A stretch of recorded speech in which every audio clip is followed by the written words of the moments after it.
Robot trigger systems deactivated.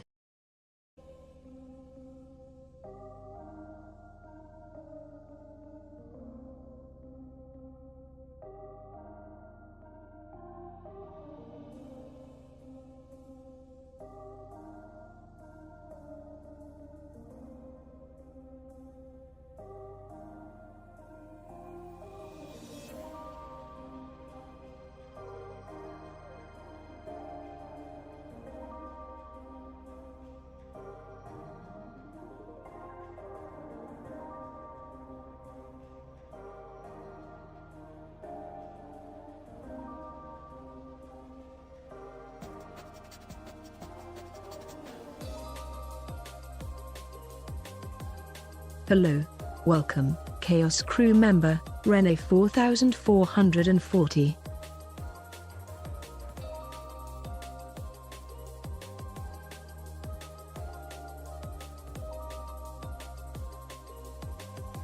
Hello. Welcome, Chaos crew member, Gigant Tech.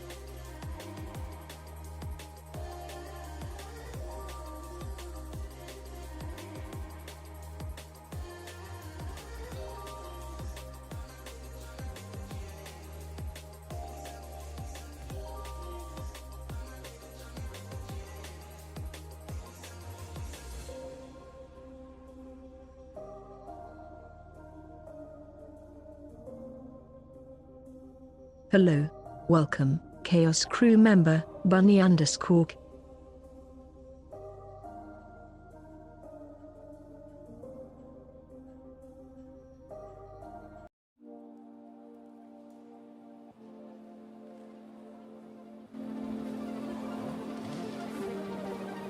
You angel eyes tell me not to doubt, but another story's going round all over town. Guess you think I'm blind, or maybe that I'm dumb, but in the end you know what, a ghost will come around. We could have been doing just great, but you threw a good thing away. Hello. Welcome, Chaos crew member, Brit. You're so out of line, and what am I to tell ya? But you're out of time. Ain't got no illusion, we shouldn't lie.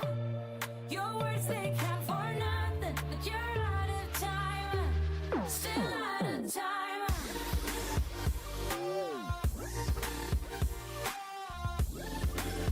Hello. Welcome, Chaos crew member, Brandon. Broke the golden rule, and the way you're playing, girl, it's me you're gonna lose. No turning back, the fairy tale is gone, and that's a good thing, 'cause you are not the one. We could have been doing just great, but you threw a good thing away. We're up, wanted me to love ya. You're so out of line, and what am I to tell ya? But you're out of time. Ain't got no illusion, we shouldn't lie. Your words they count for nothing, but you're out of time. Still out of time. You're out of time.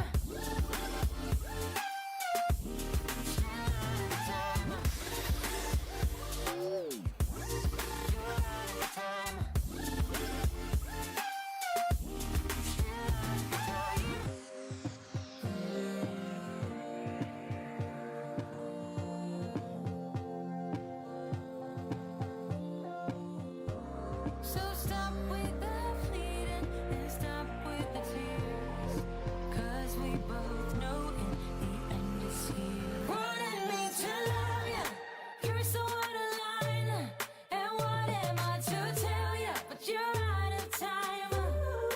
Ain't got no illusion, we shouldn't lie. Your words they count for nothing, but you're out of time.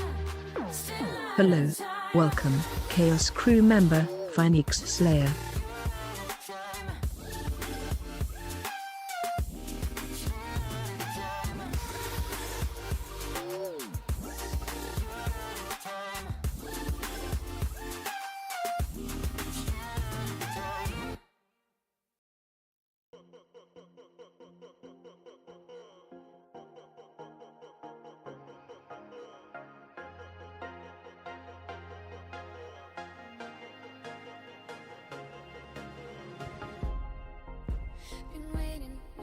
fighting just to get by. Not ready, and I'm fighting to the last line. I'm lucky, and I'm feeling at ease, at ease, at ease, yeah. You're losing in a game that we've been playing. You're locked out, and you don't know what you're saying. I'm out now, and I'm feeling relieved, relieved, relieved, yeah. I can bring myself to stay. Run away, oh. Can't lay eyes on you one more. Hello.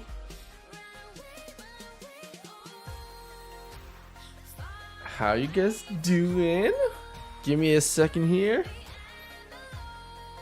And when you are stressing out, I'm taking deep breaths, taking deep breaths. Hello, welcome, Chaos Crew member, Mangoboy. Hello. Repeating in a pattern that we made up. I think this is ready. So we messed up. You are not easy to please, yeah. The things I used to love with you. Okay. That looks good. And I know that That's working okay. Hello everybody. Welcome to today's stream. Oh, it's a Friday. Woo.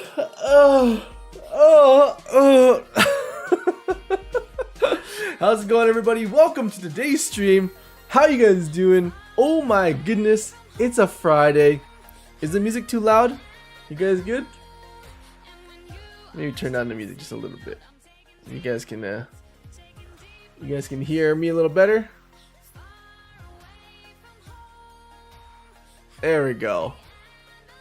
There we go. Perfect. How's it going, everybody? Welcome to today's stream. Sorry, literally right before the stream, I had like an existential crisis. I was thinking in my head, I was like, oh God. There's so much to do. But that's okay, guys. Welcome back to today's stream. Oh my goodness. We have a development stream today. Yes, sir. Yes, madam. Today we're going to be talking about a lot of things.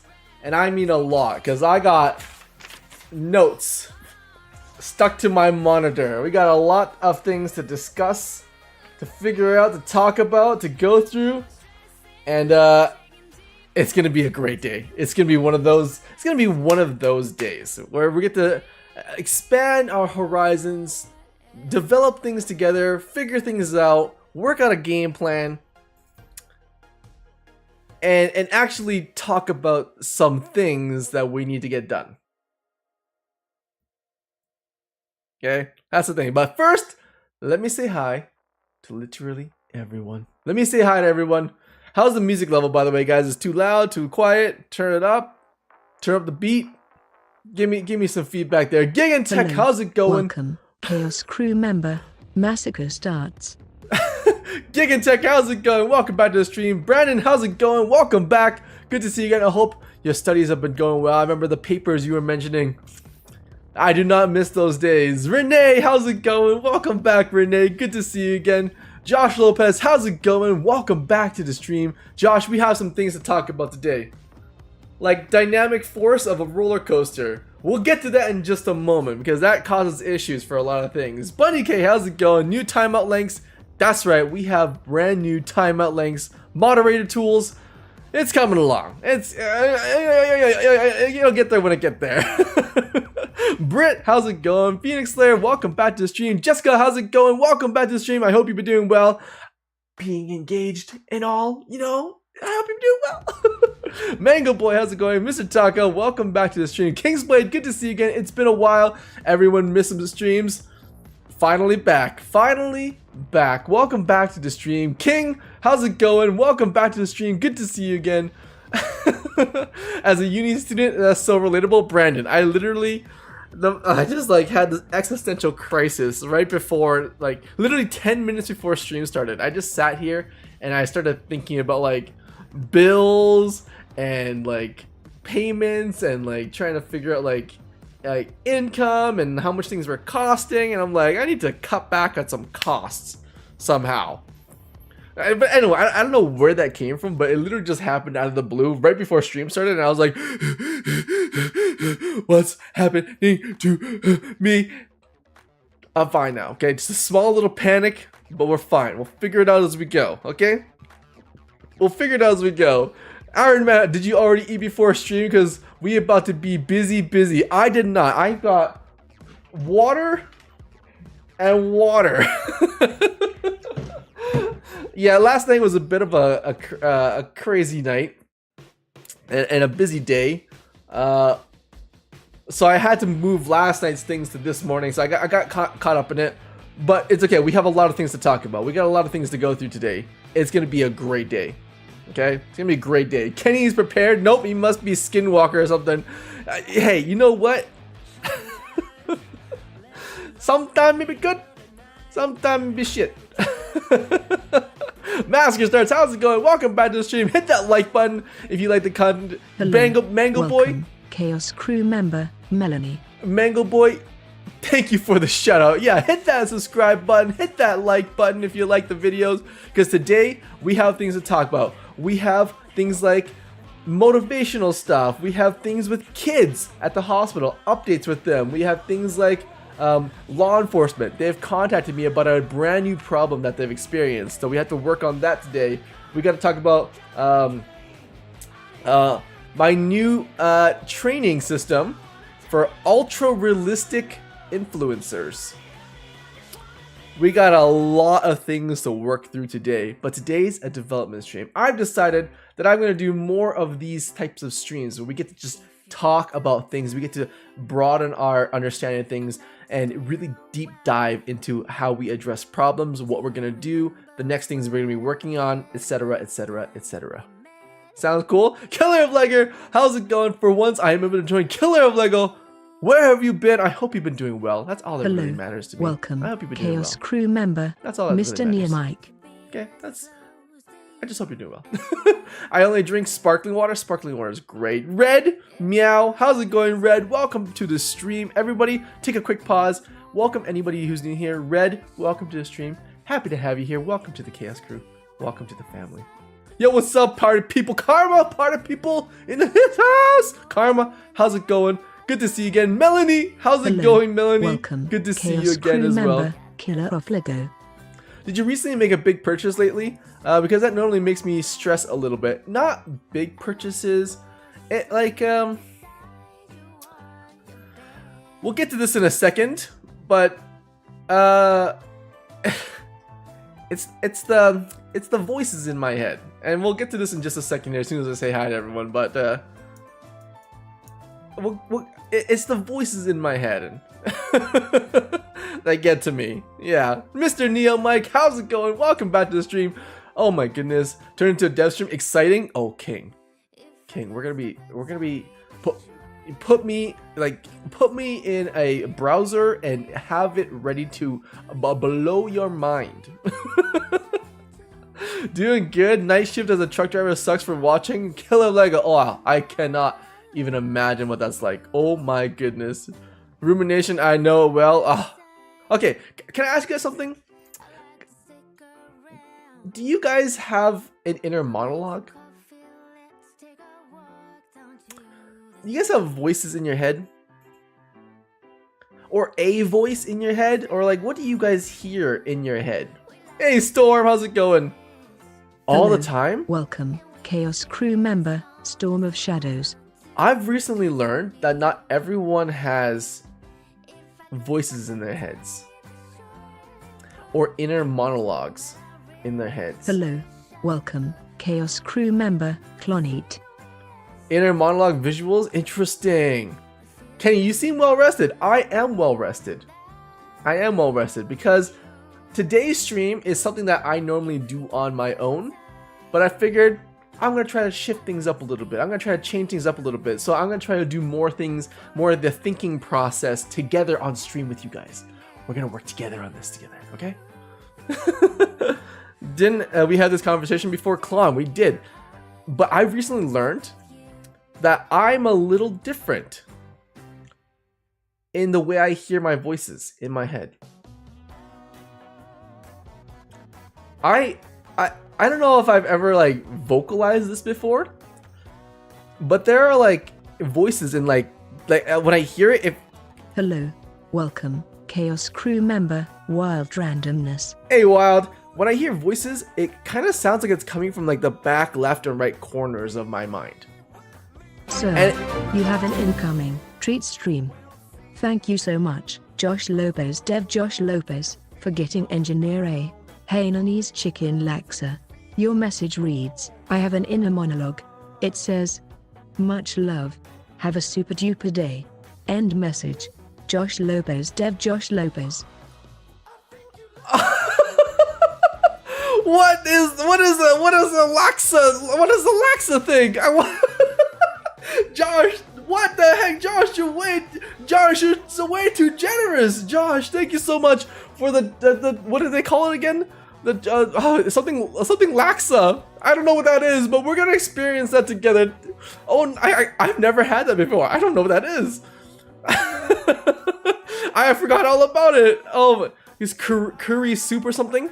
Oh, curry soup. Okay, I got you. Oh my god, Josh, thank you so much for the curry soup. Oh, we get to try it together on stream? My god. Laksa is spicy noodle, popular dish in Southeast Asia. Interesting. Very interesting. Josh, thank you so much for the soup. It's been a cold day. You can probably tell I'm wearing a sweater today. It's cold. The snow is starting to fall. I think we have like a foot of snow outside. It's getting to that time of year again. Anyways, like I was saying, I have these voices in my head. And I didn't know this, but some people don't have this going on in their head. Some people hear their own voice in their head. Some people hear like music in their head. Some people hear sounds and words. But I have like, how do I explain this? Like two voices, like right here. They're both my voice, so it's like my sound and my tonality. But it's like in the back of my head here, and one will like ask a question, and then another will like subconsciously answer. But you know what it feels like? It doesn't feel like a conversation, like I'm experiencing some sort of conversation, right? It's not like I'm like sitting there like, and voices are just, like talking in my head. It's almost like they're like memories. They're like conversational memories that I've had before. That I've never had before in my life, but they register in my brain like conversational memories. So when I think about these things, I'm like, oh, like when I say to someone, like, I'm like, oh yeah, like there's like, it sounds like there's a voice in my head that's talking. It's not like real time. It becomes like a memory that I tap into. I'm like, oh yeah, I remember someone mentioning this in my head. That's what it feels like to have voices. And I'm not sure if like anyone else experiences these things like this, but I've only recently been talking about these things out loud and verbalizing them and really starting to understand like, oh, like it's like everyone's got like a different process in their head. But it's a very strange phenomenon. Hello. Welcome, Chaos Crew member, Barn Bunny. Hey, Barn Bunny, how's it going? You guys have inner monologues like as well? I thought everyone has them. I thought so too, Mango Boy. I thought so too. I thought everyone had inner monologues, like voices in their head. But oh, hello, hello, hello, hello, hello.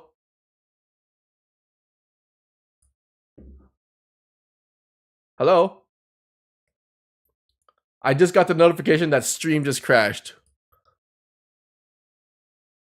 Okay, everything looks good.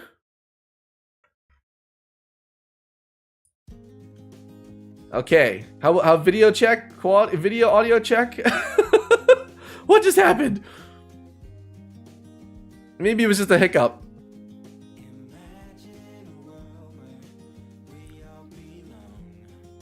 Okay, it's fine. Okay. Okay, we're back. Sorry. I don't know what that was. OBS was just like... OBS just literally said disconnected and reconnected. Everything's fine. Okay, anyways. Okay. Hey, Lynn, how's it going?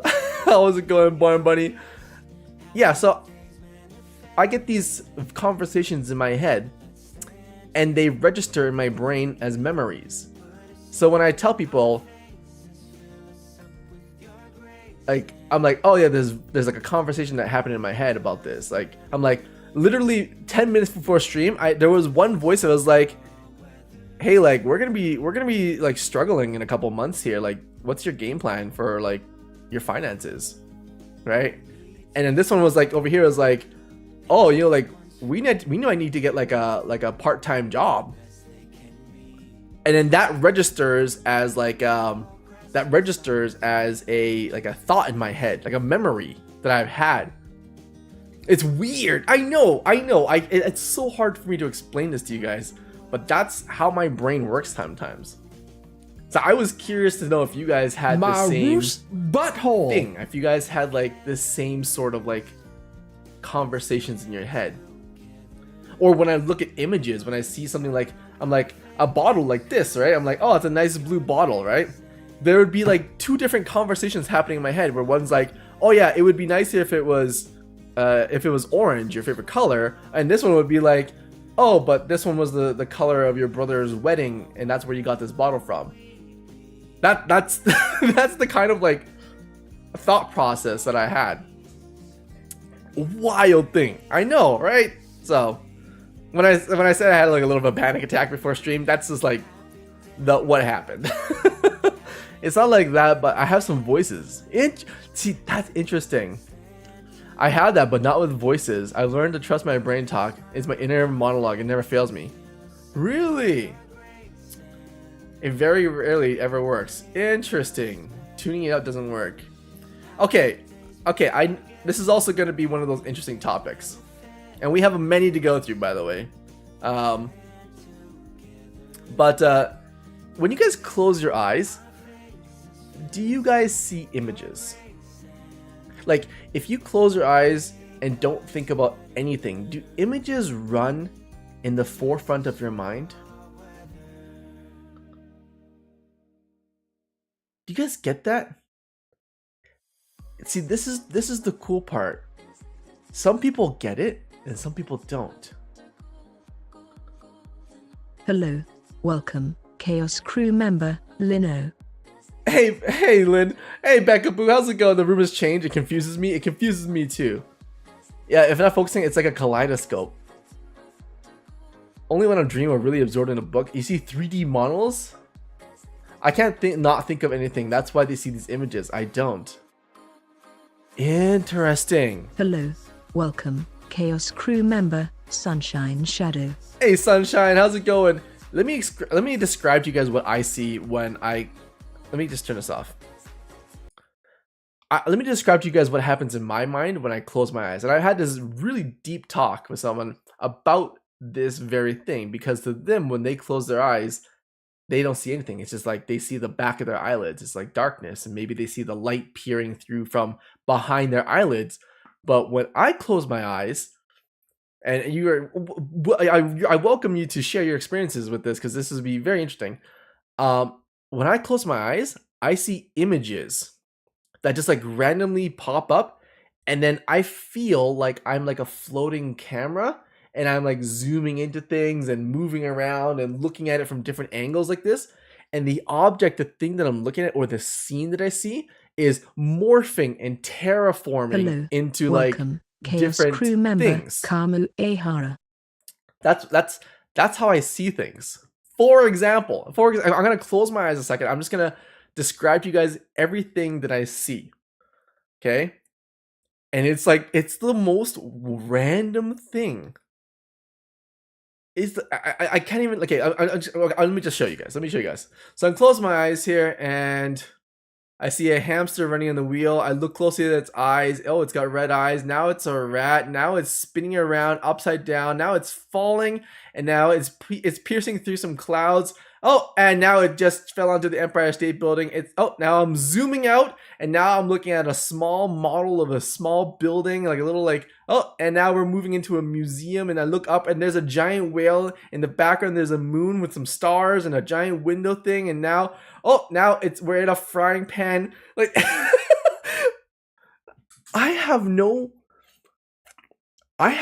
way to Like if I could AI generate the things that are happening in my mind when I close my eyes, it's such a weird thing. And I'm not saying like it's not like a conscious thing that I'm thinking about. I'm just like closing my eyes and my mind almost like it just kind of like runs rampant, you know. It just kind of does things, and like the image just morphs, and like I'll zoom into like the top of the building, and then it'll be like it'll turn into something else.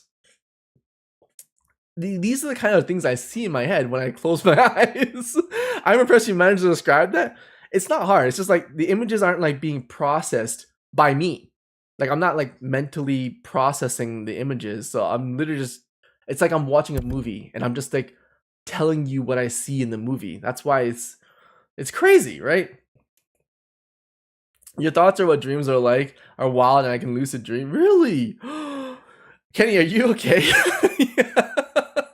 It's like I thought that was normal. I thought people had that sort of like imagery when they close their eyes, but not everyone has it. And I thought that was such an interesting topic. Kenny has turned into everyone's I'm seeing the world. For you, it's 3D stuff, sometimes 2D stuff flashing. Really? Zoned out 24/7, just have memories. I don't have memories. You have a memory leak?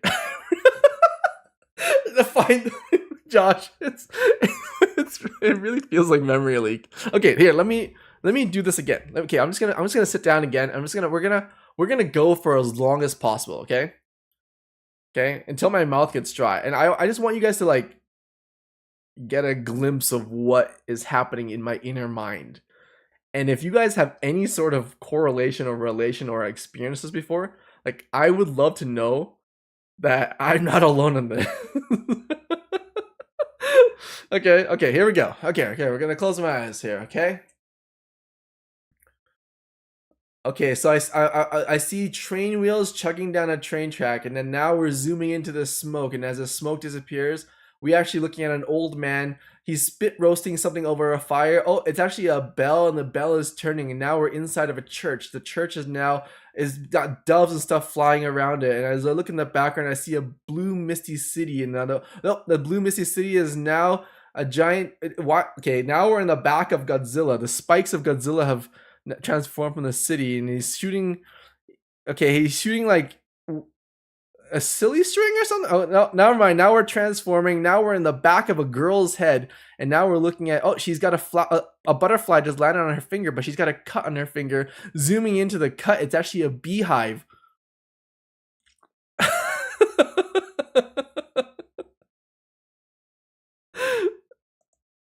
Something is happening here.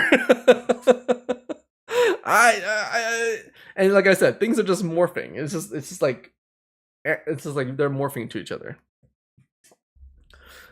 Yeah. Okay. Now I know. You're not alone. I got mine to slow way down with medication. Really? When I close my eyes, I see AE86 from the initial D. Oh my god. Interesting what you guys see. Too much Bluetooth radio waves passing between your ears. Something is passing between my ears. Something is. Anyways, let's get to today's topics, shall we? I got a lot of topics to go through today. Yeah. You are a creative processor, and that's why you're good at engineering, because you see more than just a problem you're solving. You know? How do I put this? There's a really great quote, actually, about like problem solving that I always kind of keep with me when it comes to problem solving, and it's thinking about root cause problems, like root cause issues. You know, there's this really great science experiment where they take like a stag beetle and they take like a praying mantis, like two infamously aggressive predators as insects, right? And what happens is they would put them both in a box, and the thought is that, you know, you would bet on these bugs and you would see who wins and stuff, and they thought that these bugs would fight each other. But the reality is the bugs didn't fight. The bugs just, they went to their opposite corners and just stared at the corners, right? And so what people would do is they would take the box and then they would shake the box. They would aggravate the bugs. They would shake the box, and then the bugs would fight. And it became such a common practice that was like the determining factor. So when you saw like people go into like videos and like insect fighting arenas, they do it with chickens as well. Everyone always thought that they're like, oh, praying mantises and these like stag beetles, these horned beetles were very aggressive insects. The entire time. That was their entire thought process. But in reality, it wasn't the fact that they were aggressive insects. It was the fact that the box kept getting shaken. So when I address problems, I think about the same thing. I'm like, what is the actual cause of whatever is happening? In the case of my brain, I don't have a cause yet. The actual cause of where I'm getting images from and where these ideas are kind of coming out of. But yeah, it's like that goes for everything too. Like when I'm addressing like problems with like Eevee, or I'm addressing problems in real life, like I always try to like branch out and be like, okay, what is the actual cause of this? Like what's the actual problem here? And oftentimes it's way different than you think.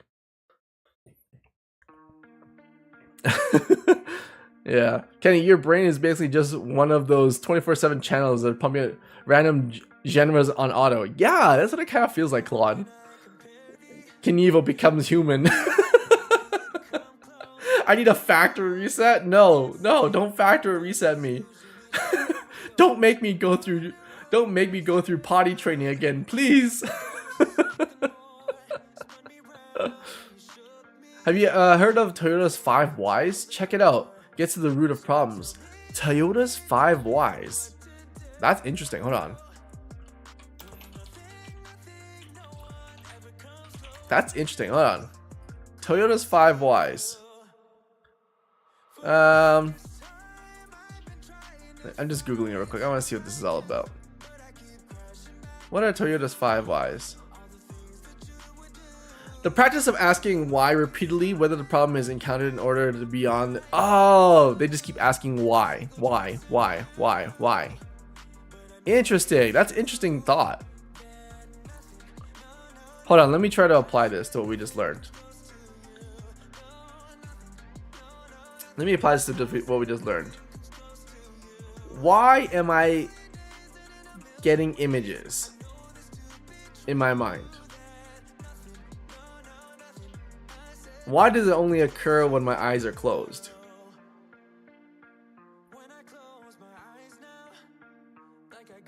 Why does it always like morphic? And why isn't it like something that I can like cognitively adjust? Because you're a psychopath? I don't know about that, but I just thought it was different, you know? I genuinely thought that everyone had the same kind of thing, so you can't blame me for that one, okay? Anyways, moving on. I have a problem that I need your help with. So, I've had law enforcement contact me with a very specific question, and I did not know that this was an issue. So this is entirely new to me. Do you guys know about the new iPhones and the new Apple Watches? They have crash detection on them. Yeah, they've got crash detection on them. When you are you're in a vehicle, it's moving, and you crash, it's got crash detection on it, and the system will ask you, have you been in a car accident? And if you do not say no, it automatically calls the police. Sound familiar? Similar to a system that Eevee would use, right? Now, here's the problem. What is another thing that causes the same situation as a crash? There are two. roller coasters and airplanes. Roller coasters and airplanes. And I was surprised to learn that when you're in a roller coaster, you're moving at very fast speeds, right? And what happens is the accelerometer detects when there's excessive g-force on the phone. And it detects a change in your g-force, or a change in your direction, a rapid g-force, and detects that you've been in motion.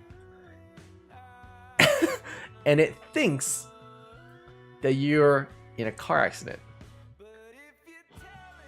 And I didn't know this, but the police departments around the world have been struggling with this issue, where they would get phone calls and all they would hear is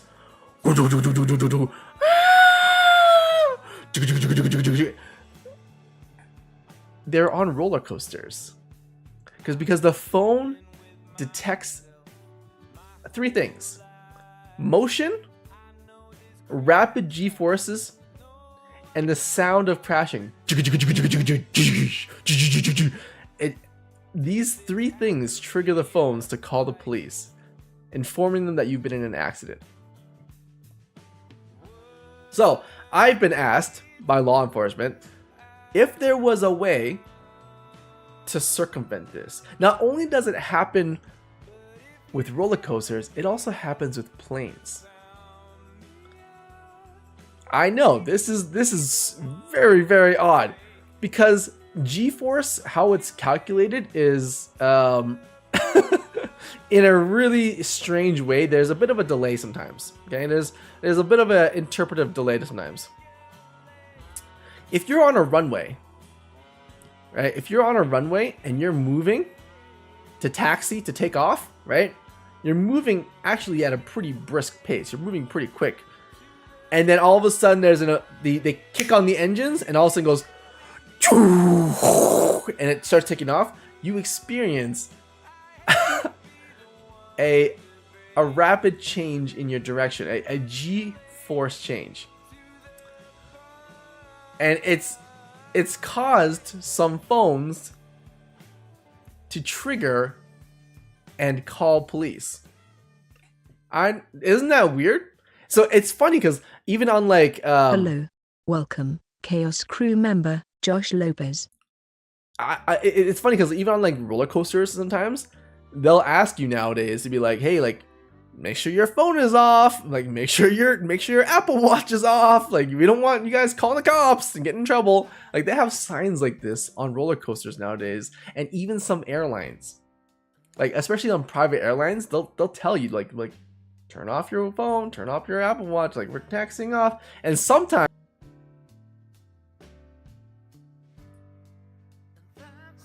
hello? Uh-oh. Okay, we're back. Why is OBS doing that? OBS is turning on and off. It's saying disconnected, reconnected. Oh god. Okay, we're gonna have to keep an eye on that. Anyways.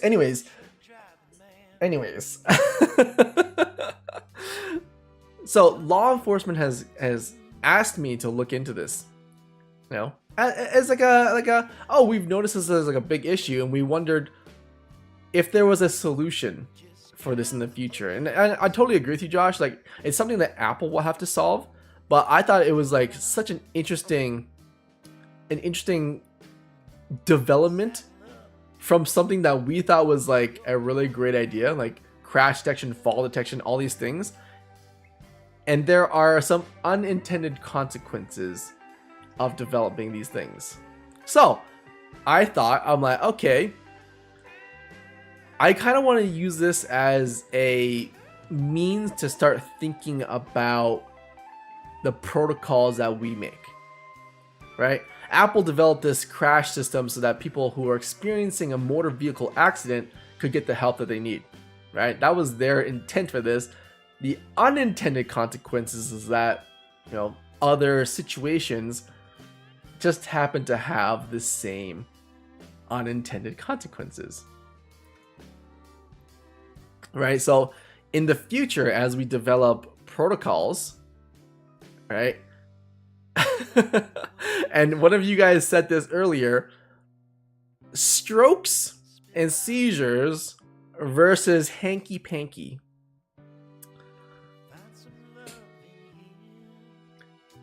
How do we differentiate those two situations?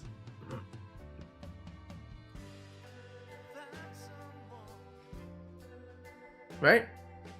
How do we differentiate those two situations when they're happening? I actually never thought about this every time I was developing a protocol. I actually never thought that a protocol would have another situation that lands within the same parameters. Interesting, isn't it? I have an idea. When the user is close to an amusement park or airport, an app can send a notification to remind the user to turn off the settings. Could be. I think that would be very cumbersome, and I don't think that would work in the end user's benefit, because it'd just be another cumbersome thing to deal with, right? But I wonder if we can do like something like, because you can detect sound, motion. Like, what about things like G-forces?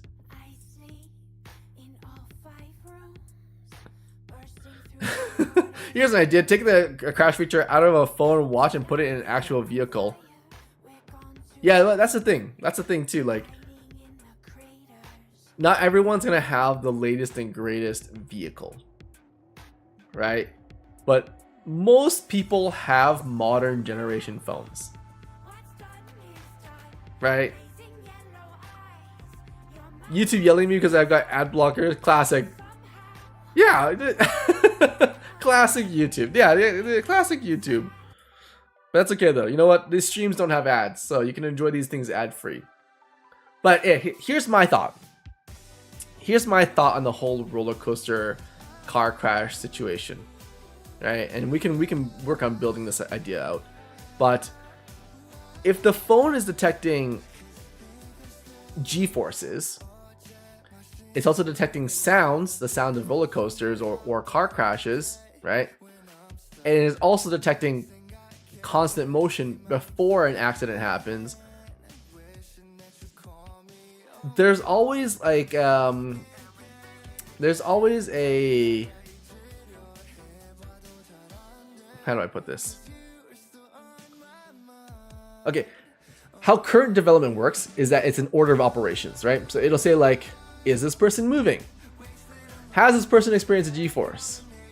Are there, like signs of XYZ? If yes to all of them, right? Conclusion, car crash. Right? That's the order of operations. That's how a lot of these systems work. I think instead of having an order of operations, I think systems need recurring loop checks. That's what I think anyways, right? And it's not to say that we need more parameters, because we all know as we add more parameters to things, it becomes more difficult for a machine to understand what's happening. The concept is there's too many cooks in the kitchen. If there's too many parameters, nothing gets done, right? It needs to be like, instead of doing like a linear order of operations, it needs to do a looping order of operations. So it needs to say like, is this person in constant motion? If yes, has this person experienced a G-force? If yes, are there sounds that are associated with a car crash? If yes, is this person experiencing constant motion anymore? If no, is this person still experiencing G-forces? If no, is this person still experiencing the sound of cars and crashing? If no, then we go into our final conclusion. I think there needs to be almost like a negative check at the end of every linear check. And I think that's what's happening to the system. I think what's happening is the system's going through like 1, yes. 2, yes. 3, yes. 1 plus 2 plus 3 equals 6. Let's output 6, right? What I think it needs to do is it needs to go back and like recheck those things. I'm not sure if Apple does that. They might, but in my protocols, they don't. So I'm not sure what Apple will do with their system, but in my protocols, there are no cycle checks. There's only linear checks. Yeah. So I need a way to create protocols with cyclical checks to check for negatives as well. That's something that I've learned from this whole situation. Here's a let's see. Not only that, now they rolled out 30-second unskippables. Oh, not the unslippables.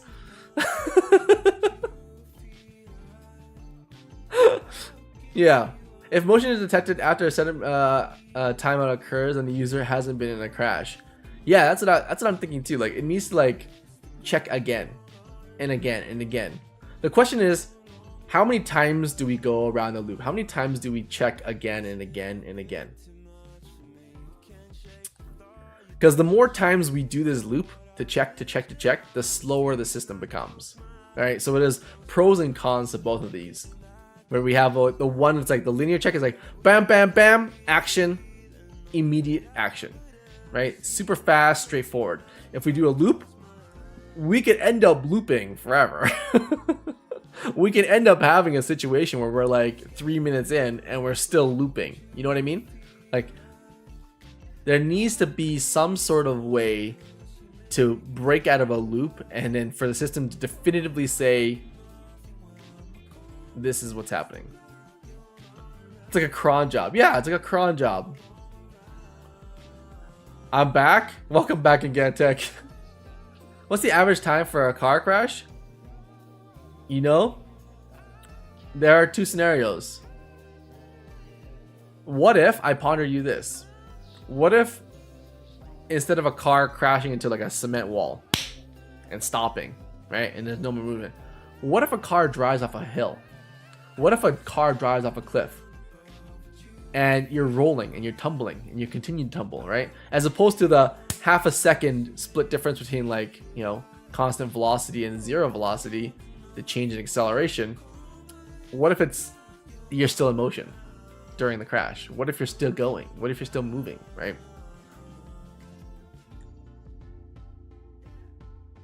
I guess in that sense, as soon as you continue to keep going, as soon as you hit the floor, then you stop moving. So I guess in a sense, it's almost a delayed crash. It's almost like a multi-car crash. You know, it's like one car, one, yeah. Logically, if the person has a sudden change in momentum after they completely still, that's a definite crash. If a person has a sudden change in momentum after they're completely still. If a person has a sudden change in momentum and after they're completely still, that's a definite crash.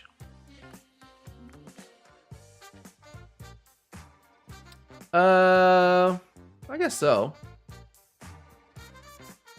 The question is, how long does the system wait for then? Oh, 1 second. I got a phone call. Hello?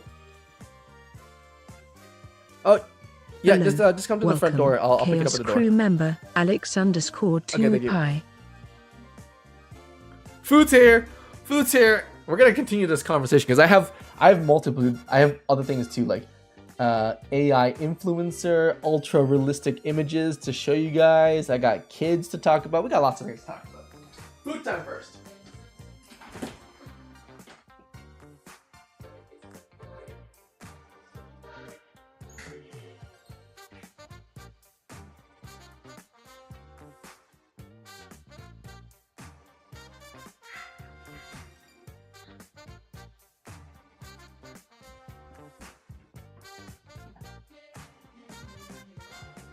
Yo! the guys? What is this? It's food. Oh God, Josh, thank you so much for the Laksa. I don't know what this is, but it looks good. Ooh, it smells good. Josh, thank you so much for the food. How's it going? Welcome in, everybody. Alex Pie, how's it going? Mr. Ukes, hello. All right, let's see. Your break condition is that everything is still after. Everything is still after, right? Here's one of the I think it's a great idea, but here's one of the things that I propose to you. All right, what if someone drops their phone? What if someone just drops their phone? The phone was in motion, right? And they drop it. Experiences a sudden G-force load, and then it doesn't move anymore. Right? That is one of those. That's like one of those. I'm not trying to like give you guys infinite possibilities, but that is a general problem with having these like one-line rules, right? And that's one of the issues that I'm running into with Eevee, is that we oftentimes have one-line rules where like once we hit that line, that's it, right? And it's almost like a thought experiment where we almost need to start thinking about problems to be like, okay, like, does this problem account for 70% of situations? And the question becomes, is 70% good enough? We can't account for all situations. All situations will always, there's always going to be another situation that we can't account for, right? But at what point do we say like 60% is good, 62% is good, 70% is good, right? That's another question that I have for you guys too, where it's like, we kind of need to have like a moment where like, this is good enough. Crazy. It's such a crazy thing, right? What if you're stopped and then rear-ended? What if, right? If the difference between the G-force experience is harsh, it's a crash. Ah, interesting.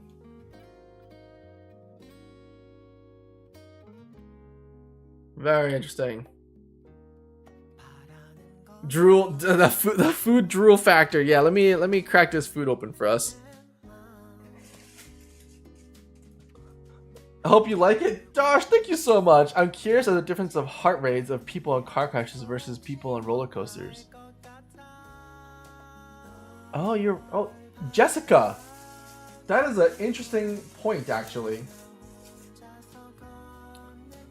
Heart rates. I guess you could look.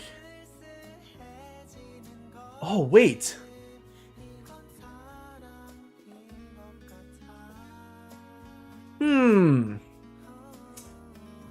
So I'm trying to think about this in my head here.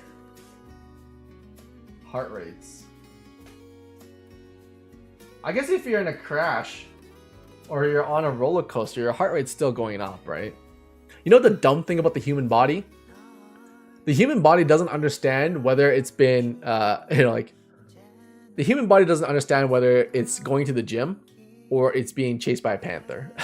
You know, like the only thing the human body understands is, am I under stress? Am I under load or not? Right? It doesn't. It instinctively doesn't understand if it's like being chased by a predator or if it's just working out or going for a jog. It doesn't understand that, right?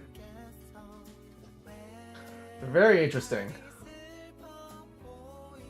If I drop my phone, my heart rate goes up too. As it's falling, the heart rate goes.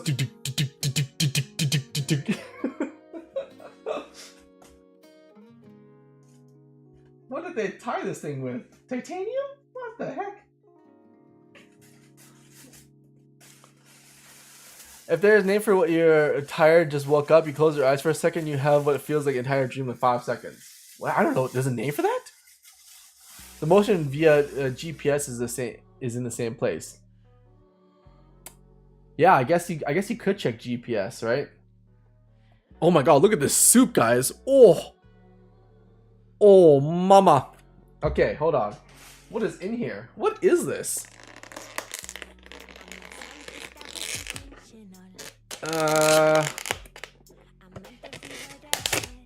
Whoa! Oh, that looks good. There's like chicken and like crispy garlic and an egg and some like noodles in there. Dang! Oh, yummy! Josh, thank you so much. Oh, it's gonna be sick. Is it good? I'm so excited. I don't know. We'll find out together here. Let's see. I want to keep going through this though. There has to be a certain parameter for how big the difference in G-force if for it to be start detecting the stop. Yeah, there's got to be like almost like a limit, right? In a car crash, it would just be like a roller coaster, be a sudden spike. Yeah, the G-force, the accelerometer doesn't really know the difference, right? It's a combination of the accelerometer with like your like location and movement that it detects. Abel, hi, is there some sort of website of the project where you can see in general terms what it's all about? Abelstrom? That is a really good idea. Abel, let me, that's a really good idea. Yeah, Abel, let me put together something for you. That would be good for all of us, actually. Hang on to that thought. Let me write that down. EV website. EV info website. Let's do that. That's a good idea. Okay. Currently banging a head on the wall. Yeah, me too. Me too, Massacre. Alright. First things first.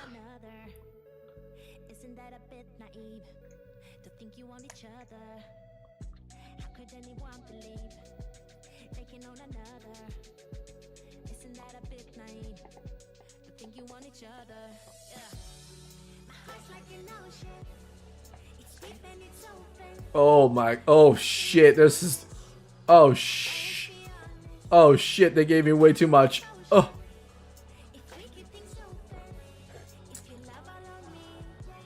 What is this? I just ate a leaf. Oh, that's spicy. Bay leaf? I just ate a leaf. I just ate a seasoning. Reminds me of we got to turn a website into About Me. Yeah, me too. We can use the protocol scheme for the web. You're right, Neo Mike. Oh, that's spicy. Hold on. Oh, you might need a bigger bowl. No, don't worry. I have a bigger bowl. It's called my stomach. All right, let me just try some of this real quick here. Tofu?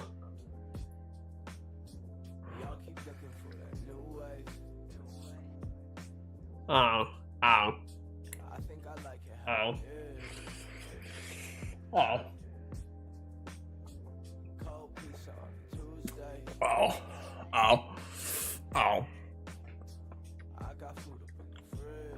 Oh.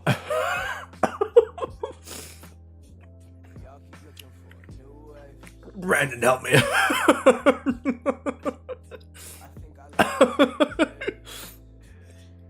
Oh. Ooh, that's good. Oh, that's good. Stop making me hungry, dude. I just had dinner, so sorry.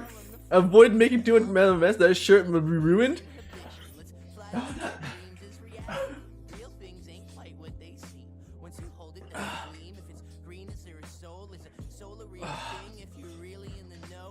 Don't worry. Don't worry. Whew. Oh my god, you know what the nice thing is? It's spicy, but it's good. It's spicy, but it's good. I'm not good with spicy. Yeah, Brandon. Oh, Brandon. Oh, the pain feels good though. You know what we really gotta try though, guys? Hold on, there's something we gotta try in this bad boy. The chicken.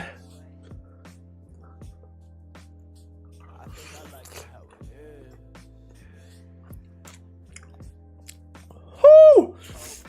Oh, that's good. Oh, that's really good. Oh man. You know what it is? It's all about mental fortitude. It's all about mental fortitude. The spice isn't hot. The spice isn't hot. It's just that the ambient temperature is really cold. It's all about perspective, you know what I'm saying? Well, alcohol isn't dark either, so it's okay. Kenny, not good with spicy? I am not good with spicy, but I've been practicing. I've been honing my spice tolerance.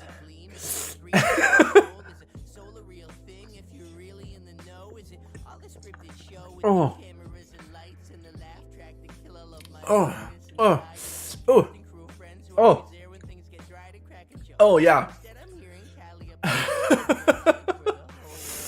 I can do this. Hopefully it warms you up. Josh Lopez, you ever look into the sun?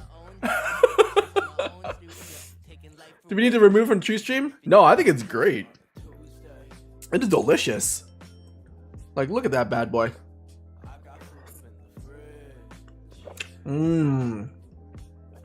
Mmm.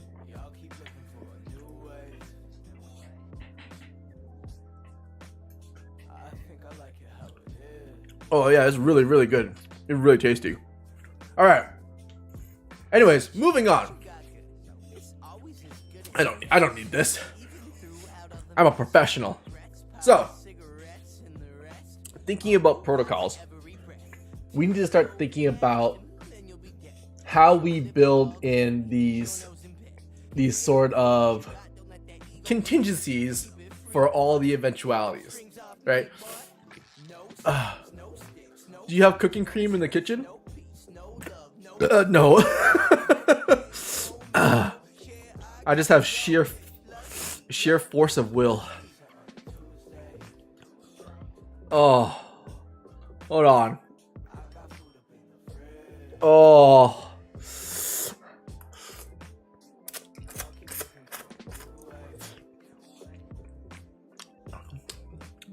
Oh. Woo, that's spicy. Nice nudes. Oh yeah. Oh yeah. That's a spicy egg, if I've ever seen one. Oh yeah. Alright. Anyways, like I was saying, we need to start building these sort of like contingency methods into our protocols, because I've learned from this whole thing that we can't just make things linearly. We can't just have it go like A plus B plus C equals D, right? It doesn't work with a lot of scenarios. It works with very specific scenarios. It works with things like are very like to the point and are like easy to understand. But the thing about life is very complicated. Caffeinated Cupcake, how you doing? Come over here on YouTube. Come to YouTube. Right? Life is very complicated, and I'm slowly learning that trying to encompass everything is nigh impossible. So instead of trying to make every last protocol be like it accounts for A, B, C, D, E, F, G, all the way into the moon, which is literally impossible, I need to develop a almost like a method for every protocol to follow. I need to develop some sort of like framework that works as a almost like a system, if you will, for protocols to work. And it has to apply to all protocols, because all protocols can't all be programmed one by one to account for everything. but it needs to have some sort of like, that's why I'm thinking of some sort of cyclical system to have it check for certain things in a very specific way. If it's too spicy, I'm sorry, don't have to eat it. No, don't worry about it. Don't worry about it. Don't even worry about it. You see this right here? Don't worry about it. You know what you're actually doing? You're training me. You're training me for pain. And I like it.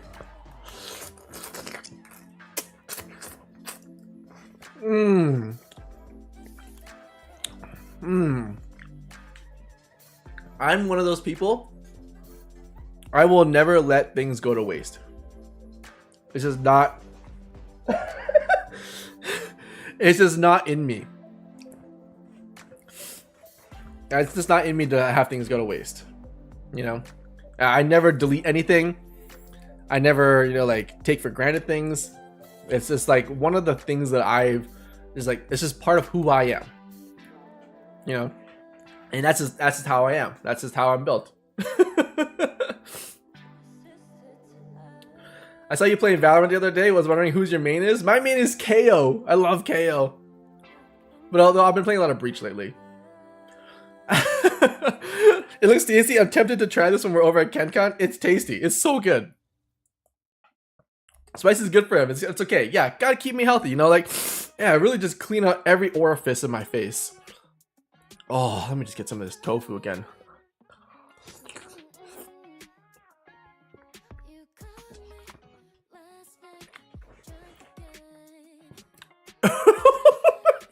Woo! Okay. Can I share something with you guys that we also need to talk about? Oh, sweating. Let me talk about you guys. This is an interesting topic. Who here has kids? Who here has kids? I've been working with some of the kids from the Children's Hospital the last couple of weeks. And do you guys remember the Evie talks back to you system? The system that allows Evie to have conversations with you? One of the things that I've run into is kids nowadays want specificity. I did not understand this, but I think it's part of a child's development cycle. Specificity. What do I mean by that? I had a kid come up to me and ask me what Evie thought about his drawing. He made this little colorful drawing and he had asked me what Evie thought about the drawing. So I took out my laptop, I turned on the webcam, and I started running a script for Evie to detect and give feedback on someone's drawing. Now, the kid's drawing was what you would expect from a kid, right? Pretty straightforward, pretty basic. But Evie's response was the interesting part. Evie gave very, very generic responses. Oh, this looks great. You did a wonderful job. It looks pretty. I love the colors. Like, the generic responses were given by Evie, but they were not received well by the kid. Why was that? And I've determined that kids want specificity. And I think it's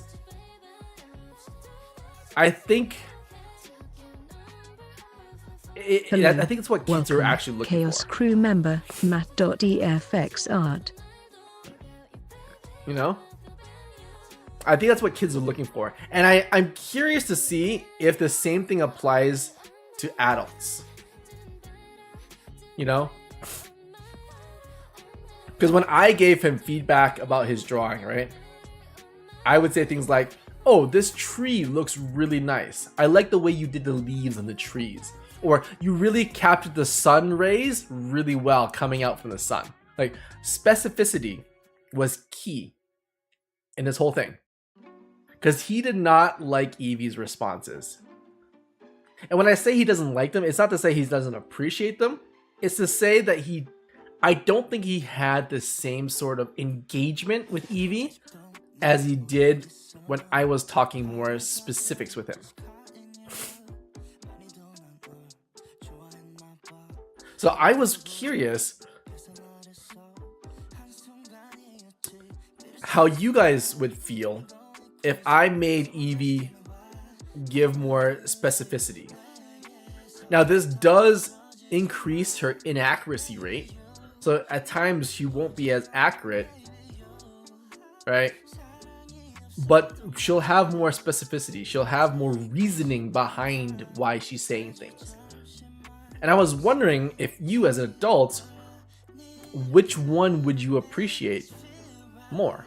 And if you had kids, what kind of feedback do you give your kids that you've seen has created a better bonding experience with you? Those are my two questions. Send Kidbot to Uncle Kenny's summer camp? Oh, yeah. They're gonna be coming home with a lab coat and a dream. Daddy, I want to save the world. And then you're gonna put them down in a basement for the next 15 years, and that's where they'll be.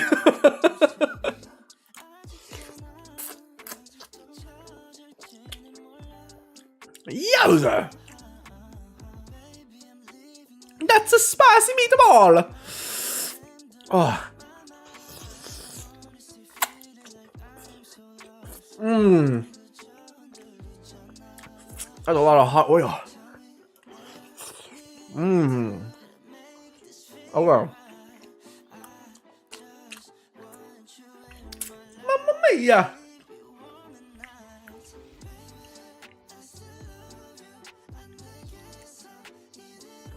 Who needs a detox when you just eat spicy? Yeah.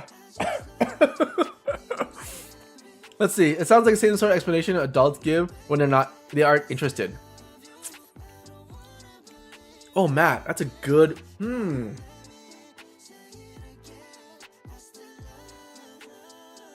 It does sound very similar, actually, to the things that we as adults say when we're not really interested.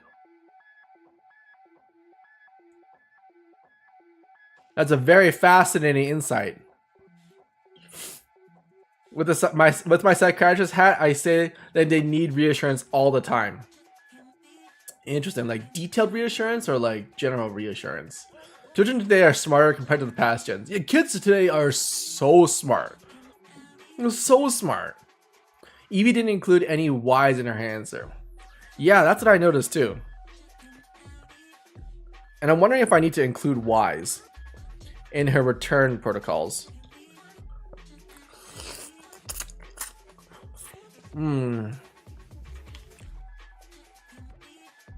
Fuck.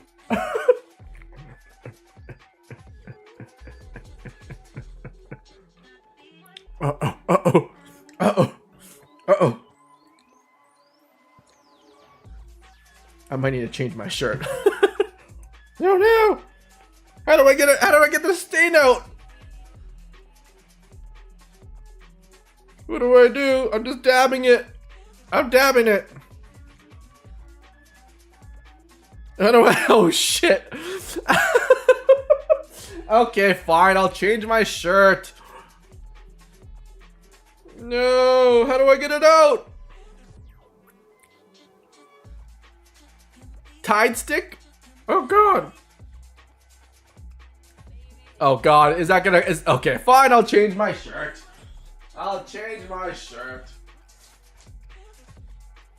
Everyone give me a second.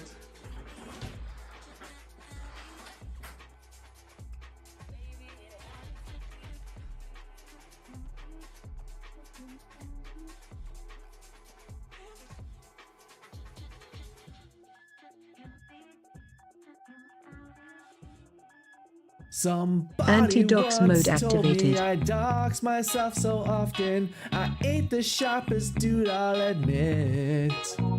I was looking kinda dumb as I tried to tell someone where I lived, where I slept in my bed. Well, the stream keeps going and I gotta keep showing. Back in the car until we get going. Didn't make sense why you'd follow me. I showed my phone and all my feed. So much to dark, so much to see. So what's wrong with showing my nude pics? You never know if you don't go. Anti-dox mode deactivated. Oh, I gotta fix that still. Okay. Old shirt on. It is Raven, yeah. Let's see. Okay. I need you to be another. my body is on another emote. That would help engage us Welcome. more, which would give you more Chaos data. crew member Casper H. Okay, got it. All right, you know what?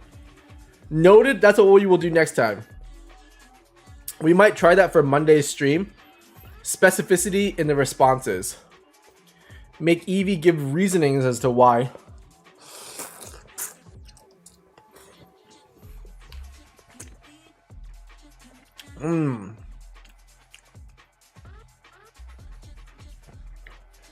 I prefer generalized responses over inaccurate responses, but of course, accurate specific responses would be just a lot of work.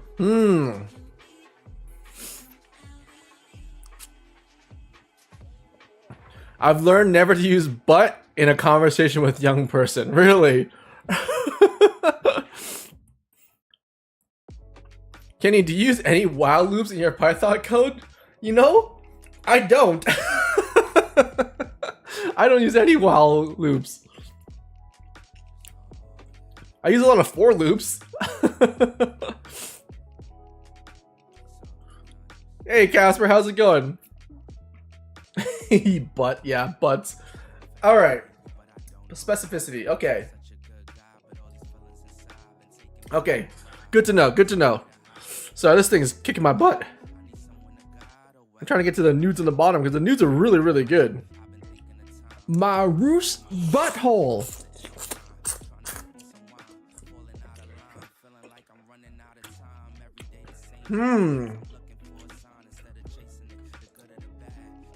Keep general responses, but allow her to point out specifics if inquired. Oh, I see how you guys. Okay, I see. So when inquired, interesting.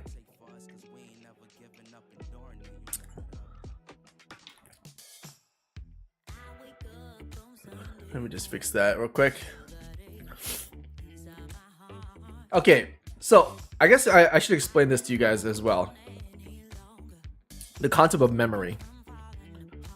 The concept of memory is a very interesting one. Have you guys ever, who here has like an iPhone or uses Google Home? Do you guys know when you ask like Siri to Google something for you and then you ask her to do something with that information? She's unable to do that, right? Right? She's unable to continue localized memory. Why? Because every time you talk to her, it's a separate instance that's occurring, right? So if you ask her to say like Google laksa noodles, right? And then you ask her like, oh, can you give me an alternative to what you just read me? She won't be able to continue that train of thought. Eevee, on the other hand, works in a bit of a different way. She makes a clone of herself. So every time you do in any sort of inquiry to Eevee, it's a clone. Think of it like a virtual machine or another virtual environment of her. It's a clone of Eevee holding that piece of information, and it becomes a cross-reference for the next time a prompt enters. For example, if I ask her things like, tell me what the color of an apple is, right? She'll look it up, generate a response, be like, an apple is red. She'll generate an Eevee that says apples are red. And what happens is when I prompt her again to have her be like, oh, what's a red food that I can eat, right? The tokenization of that prompt becomes, what is a red fruit that I can eat? And then under it, it has a ton of different definitions gathered from multiple copies and multiple instances of Eevee that allow her to use those things as primary resources as opposed to secondary resources. That's how her memory system works, essentially. That's how she works. So in a way for me to explain that in let's see, for me to explain it in a way that everyone can understand, it's almost like writing a paragraph, if you will. Okay, it's a paragraph. So I ask her a question. She finds the information. She saves it in a block. Okay. And again, let me draw the shit out of this thing. Let me draw you guys what I'm talking about here. This is. Let me just draw this for you guys. You guys need some context here.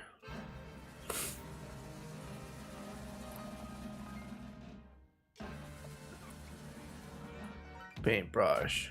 Okay.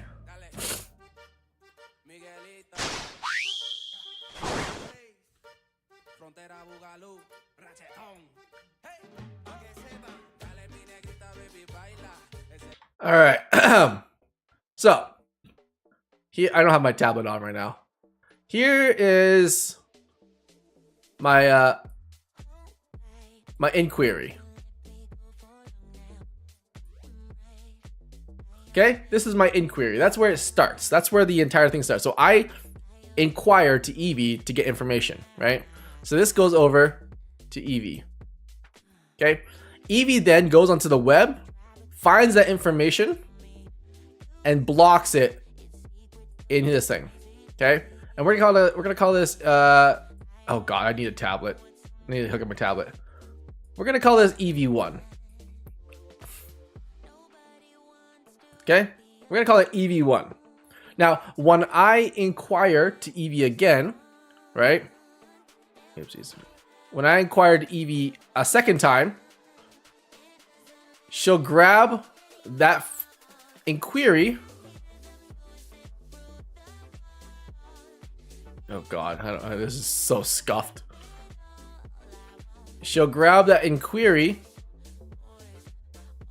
and in a sense, she'll grab that inquiry, and she'll do two things with it. She'll set that inquiry as what I'm calling a signature block, right? So this is my signature block here, and then she'll take the first inquiry and she'll stack it behind this one. Now this entire block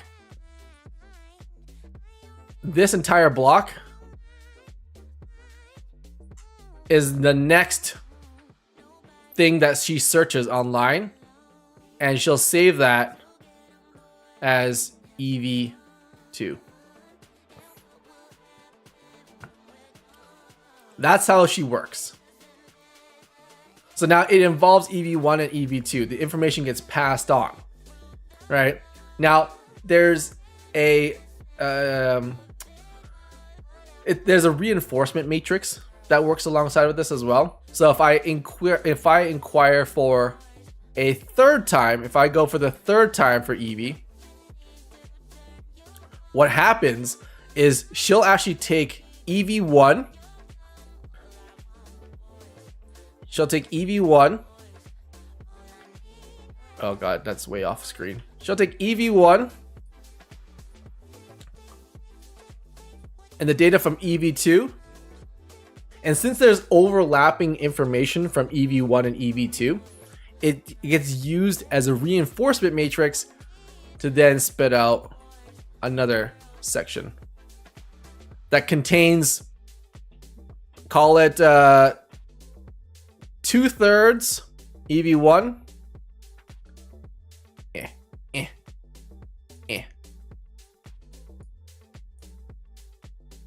Let me just make this pie chart a little better here. My scuffed pie chart. 2/3 EV1, 1/3 EV2.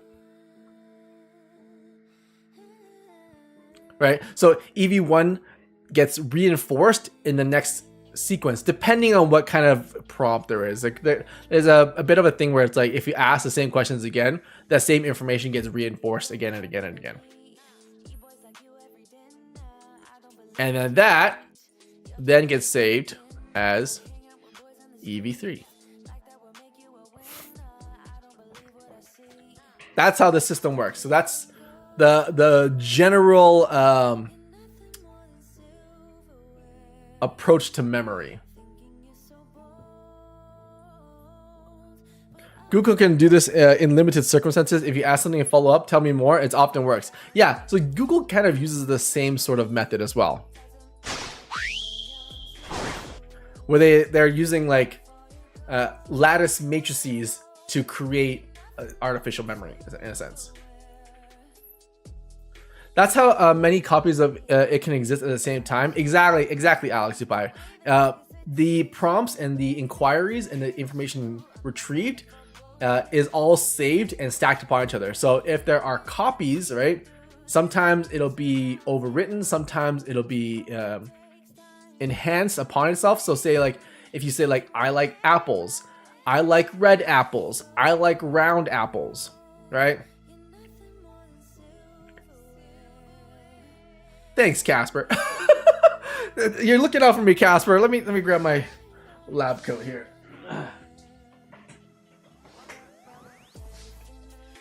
Thanks, Casper. You're a real homie. So that's how the system works for short-term memory. Short-term memory. But yeah, it's literally just separate instances of EV being created every single time. And the question you may have is, when does one of the memories, one of the versions gets erased, right? It gets erased when that segment gets smaller and smaller because it gets pushed out by other things that are being talked about. So the smaller that segment becomes, for example, if I talk about apples right now, and then all of a sudden I start talking about cars and buildings and architecture and all these other concepts that I start talking about, that Apple memory gets smaller and smaller. Smaller and smaller. I used a very bad AI model to make Discord AI bot. It couldn't remember anything and it said nonsense most of the time. And that'll happen. It sounds like every data point is like a Lego brick. Each person talking to her is building a house. Each question or query answer is a brick that the house is compressed. Yeah, exactly. But there's only a finite amount. It's almost like RAM. There's only a finite amount of blocks you could have.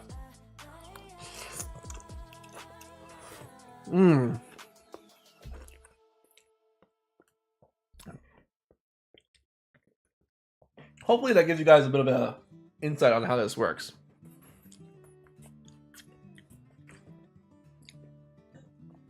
I don't have my tablet right now. I know my drawing skills usually aren't great, but I expect them to be awful.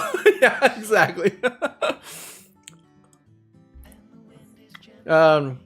Is the matrix a fixed size so she can only remember X about a data? No, Casper. It's they're all changing in size, right? And if I were to explain it to you in a way that makes sense, your recent memories are more vivid and clear to you than your past memories, right? When you're a child, you know, you have all these things that happen to you, but over time you start to forget those details, right? Same thing happens with Eevee. The older stuff gets smaller and smaller and smaller. We still remember them, but they're like, the details are minute, things are very limited. It's hard to remember them because they're just so small. Hey Nick, how's it going? Welcome back to the stream. How's it going? Kidbot says hello. Hi Kidbot. How's it going? I hope you've been good. I hope you've been good.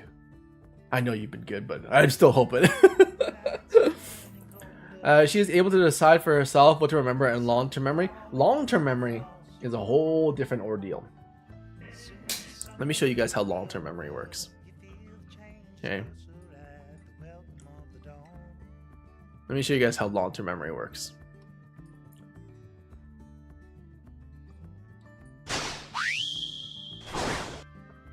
Okay. Long-term memory. I know there's a lot of like technical stuff, but it's kind of cool to see behind the scenes on a lot of these things. Okay.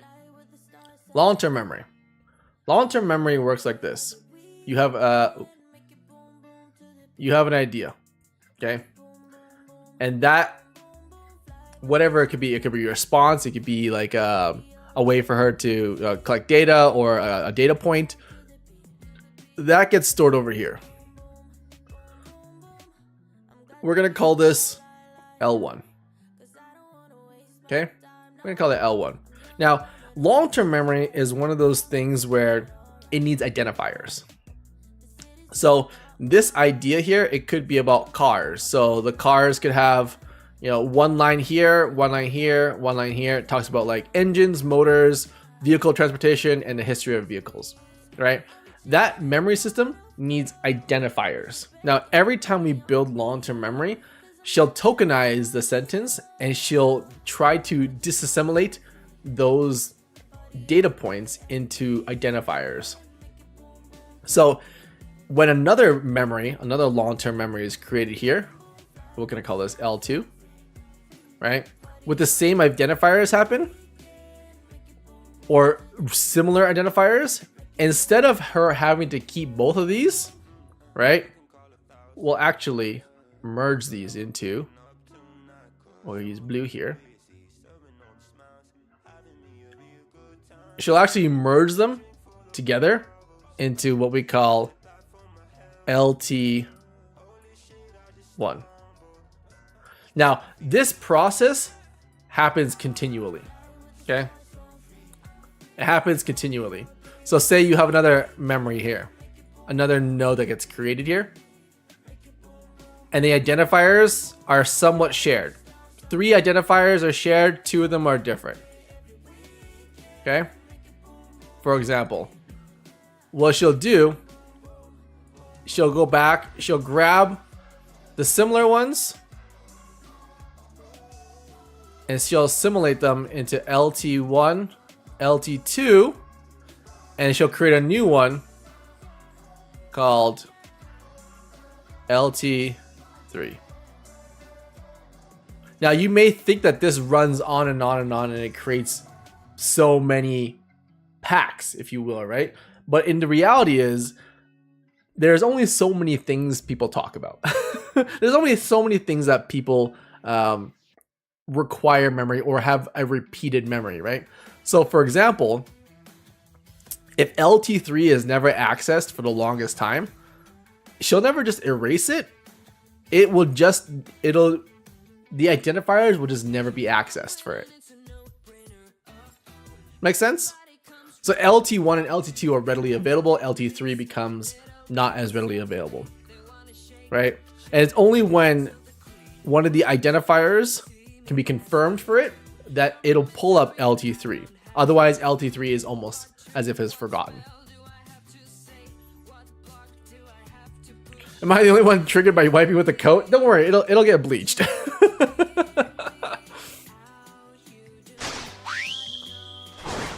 Yeah. I like any sick pack on your world, and how you solve problems. You know what? It's very interesting.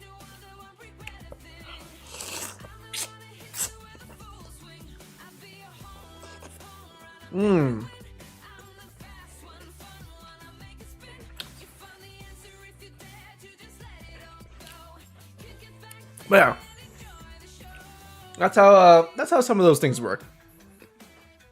I'm trying to explain it in a way that people can visualize and understand. Though I'm not the greatest at explaining certain things, because I can go into deep learning and ultra deep learning models, but that'll get really technical and confusing, and I don't think that's the purpose of the stream.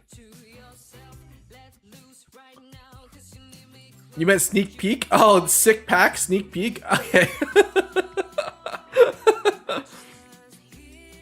Oh. yeah, it's kind of an interesting topic, right? It's kind of like, I think there's always something to be had about having like open-ended discussions. Which, by the way, if you guys have like any questions or anything you want to talk about, like feel free to ask them, because I'm open to discussing anything. But yeah.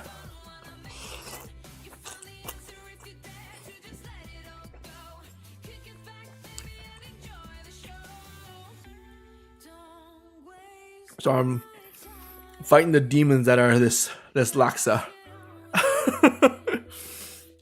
They have enough fire in this thing to light the flames of Mordor.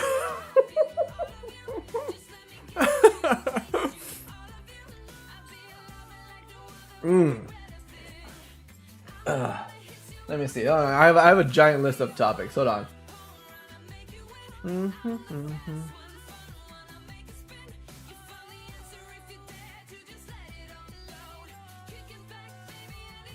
Where did some of these come from? What the heck?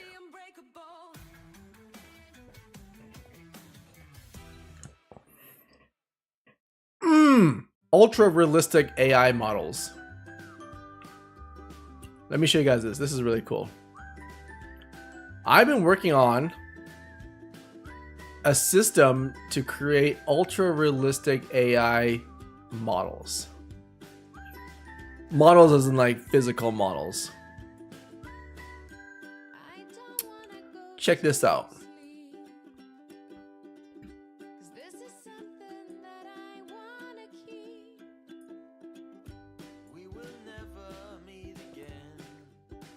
If you guys, okay, if I showed you guys this image right here,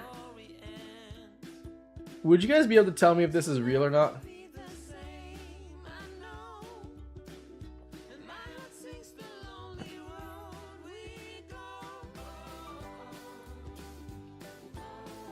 There's a concept that's been happening right now.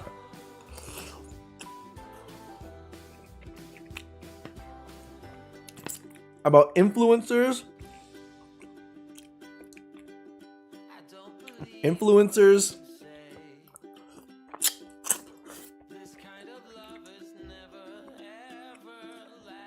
And their future with AI generated images.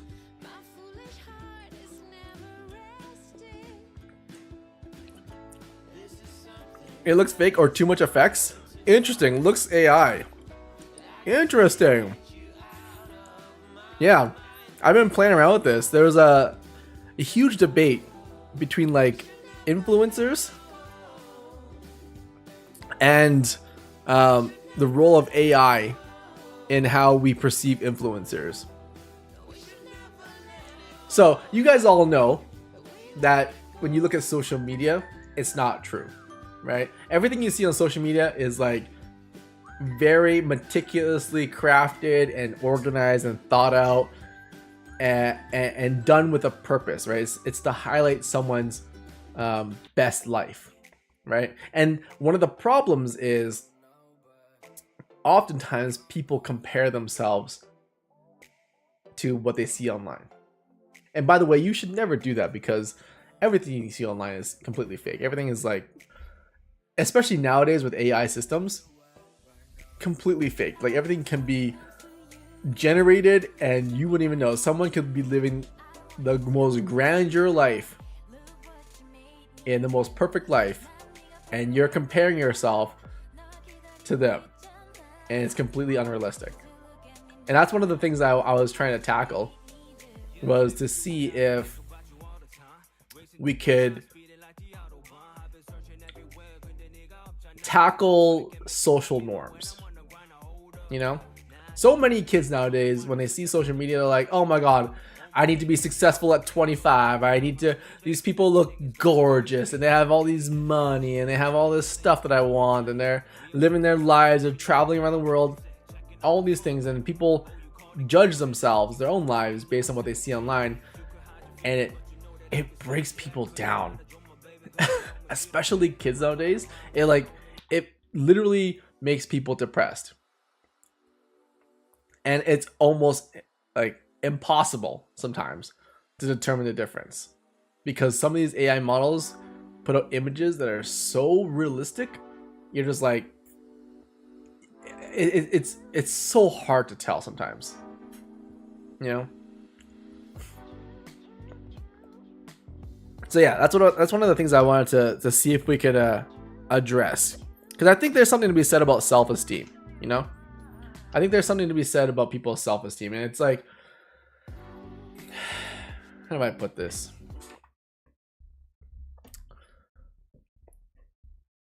Even if you have a really, really strong mind, even if you have like a strong will, you can easily be affected by things. You know, I always have this belief in my mind that the things we think about, even if we don't want to, the things we think about subconsciously, they eventually develop into words.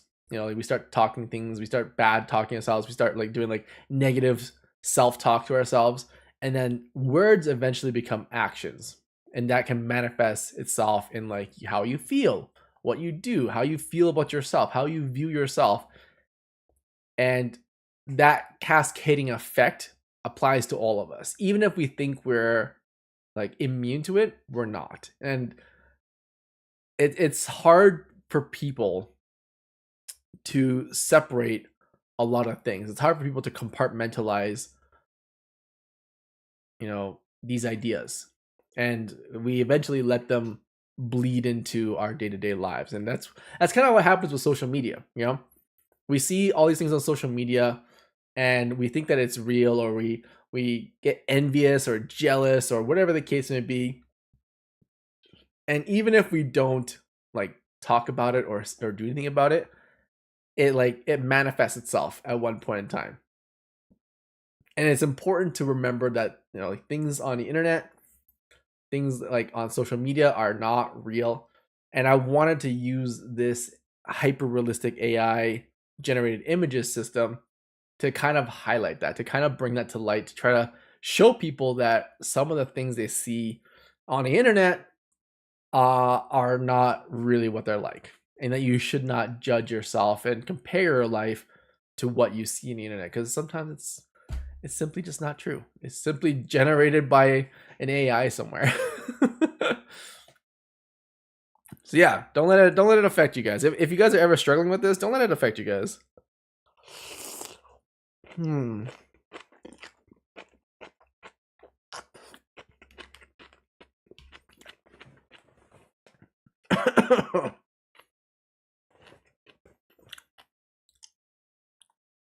had to get a picture of my mom. Oh, Kingsblade. What the heck?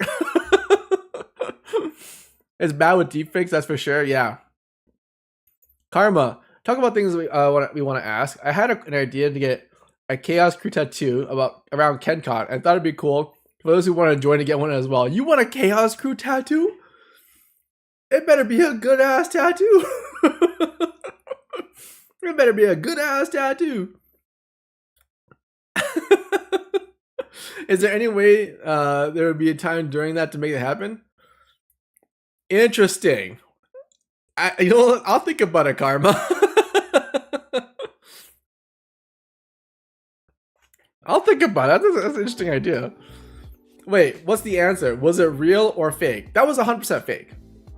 It was 100% fake. I mean, I can show you a bunch of like real and fake samples to get like a consensus, but even some of these have fooled me. When I looked at some of these, I'm like, is this real? Is this fake? I couldn't tell sometimes. Some pictures I can really tell. I'm like, that is 100% fake, but only when there's like extra context above what I'm just seeing. And yeah, it's scary. It's scary.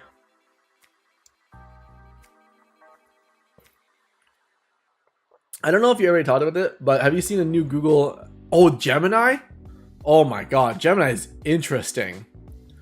Very interesting. It's a little bit, I wouldn't say scary, but they're definitely coming up with some crazy stuff over there at Google.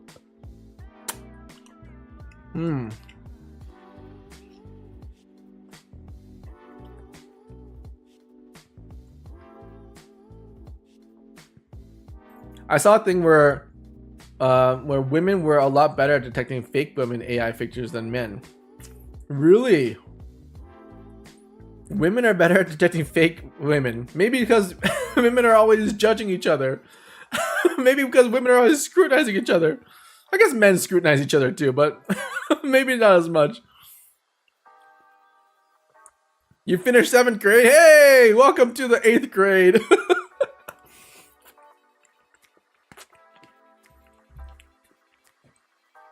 Because women are always taking pictures? Maybe. I think a lot of people are really critical of themselves, and don't be too critical of yourselves. You know? You know what I've learned about being critical and like negative self-talk and like scrutinizing your own life? You should never, ever, ever take what you're saying to yourself to heart, like the negative self-talk. You know why? You know where that self-talk comes from?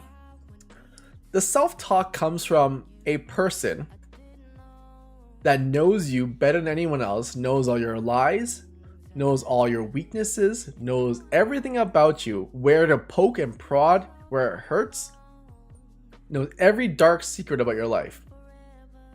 And they use that against you. That's what negative self-talk is. And trust me, nobody else in the world knows you better than yourself. So when you hear negative self-talk against yourself, just know that it's coming from a person who like literally is weaponized perfectly to destroy you. But everyone else in the world, they don't know those things. So don't take those things to heart. If you're having negative self-talk or criticizing yourself, don't take it to heart. It's just, you know, it's coming from a different place. Or we're just better at seeing small details. Or yeah, maybe a little bit of A, a little bit of B, you know? Maybe a little bit of A, a little bit of B.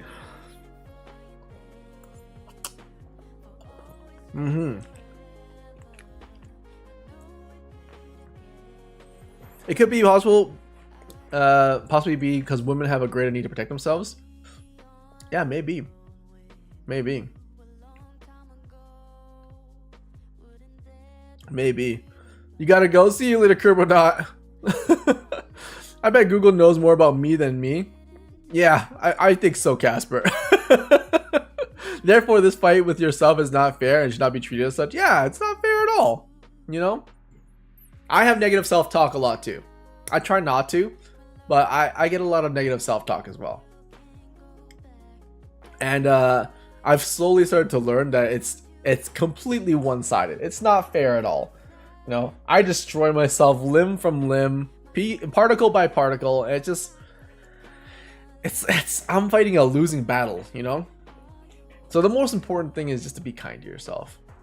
You know, in the same vein that you know all of your weaknesses, you also understand what makes you happy. Or at least you should try to understand what makes you happy and really lean into that.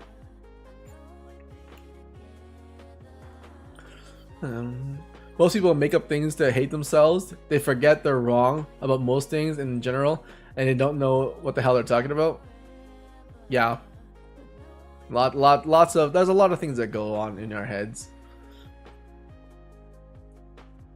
So it's really unlikely that you would be right about what you think about yourself. Yeah. I used to have a lot of negative self-talk that I realized treated the worst. I treated the worst people better than I treated myself. Now I think I'm awesome. That's good, Bunny K. Good job. Good job. that's a great job. Like I think people need that more in life. You know, I think people need to like treat themselves better. You know, I think there are just like there's just a way too many people who are just a little bit too hard on themselves. Yeah, positive self-talk. Yeah, exactly.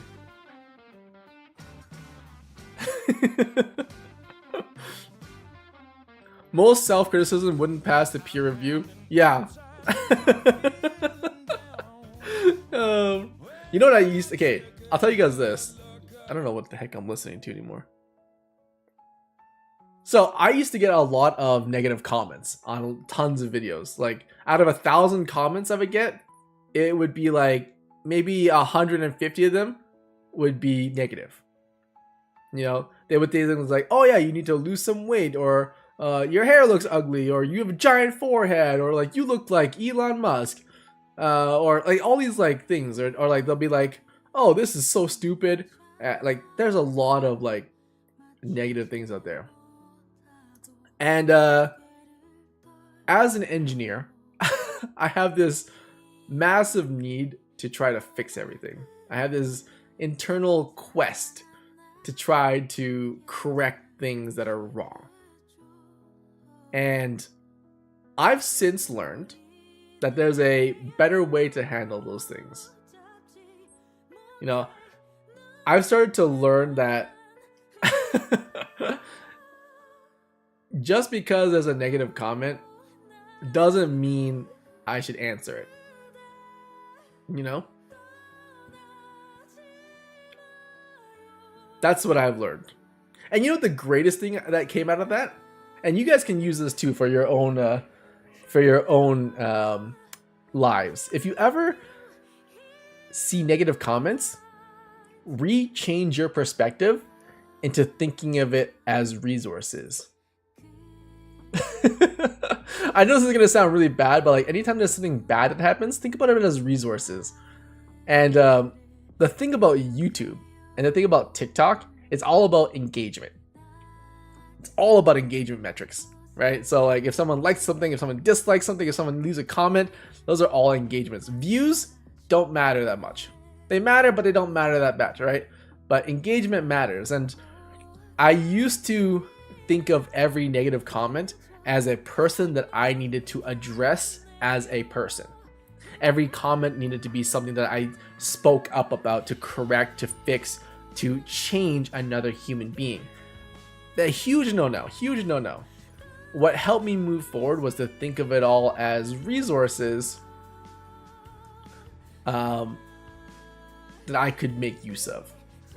And since then, every time I get a negative comment, there are two things I'll do. I'll either leave a laughing emoji, or as weird as it is, I will straight up ask them a question. Like a random ass question. And 90% of the time, they always respond to my comment. They always respond to my comment. So in essence, I get 2 resources out of them, 2 engagement resource points out of every comment, every negative comment. So in fact, when I look at some of my videos and I have negative comments, I'm like, oh, this one comment is really 2 comments. And so when I like frame it in that mindset, I'm like, okay, like negative comments don't have to be negative. They can be positive depending on your mindset. So that goes for everything in life. You know, like when things are going wrong in life, when things are like negative things are happening in your life, try to reframe it in a better way. You know, try to reframe it in a way that works better for you. And I think it's just like it's a way better way to be okay. Because I know what negative comments and negative things can do to people. Yeah.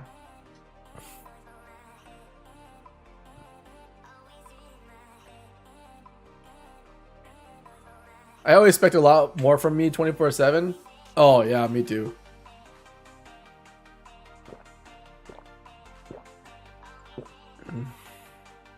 Have fun, Kenny. Don't forget to hydrate and eat like I do. Love you. See you later, Mango Boy. Thank you for joining me today. Like going through, always expecting me to know everything and be an expert when coding and building things. Oh my god. Imposter syndrome is real.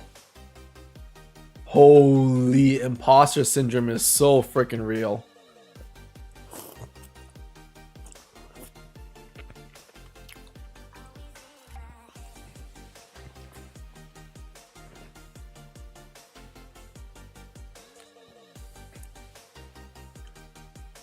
Let's see here.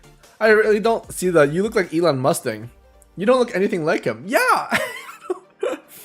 I mean, if you squint really, really hard, and like him and I just happen to be doing the same face, I can see it. But come on, guys. You know, come on. You know, I can. Come on. You think Elon Musk has these muscles? Bam. As a content creator, you get a slice of things from the entire population. Yeah. A slice of every opinion, educated ones, troll ones. Yeah, everything.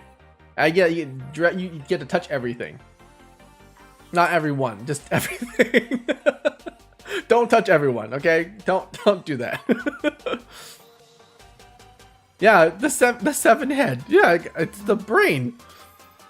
Humans were born with big brains. My negative thoughts disappear when I treated it like talking to another person and trying to improve their mood and let them know that you don't have to suffer together. Oh, interesting. Negative comments, engagement, because the crew will defend you. Exactly. Send them to the shadow realm.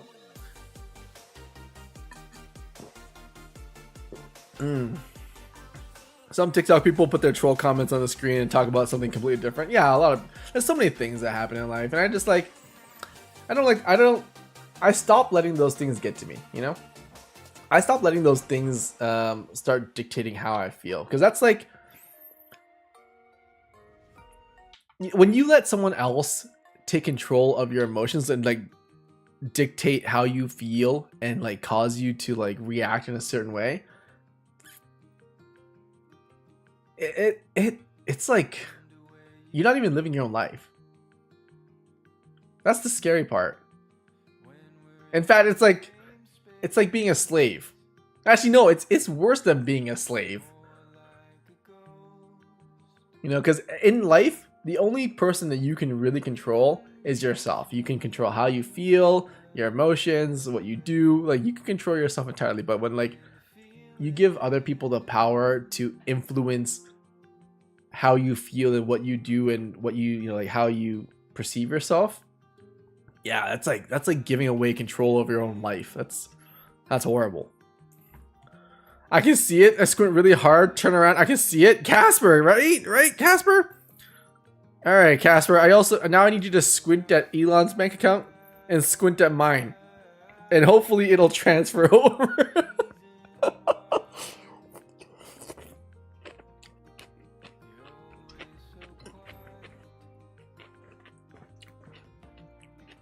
Yeah.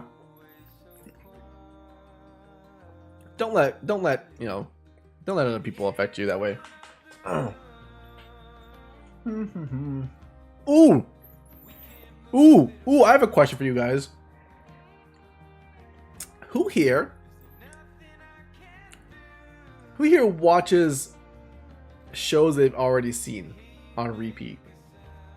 Whether it be in the background, whether it be like as you're working or something. Like, who here rewatches videos?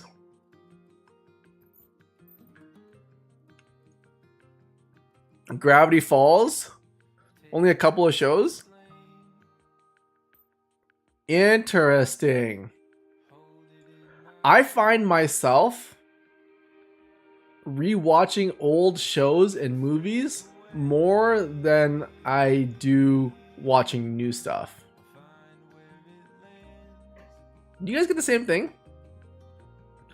I've watched Bleach 4 times. You've watched Bleach 4 times? I listen to old Judge Judy episodes whenever I need background noise. Why is that?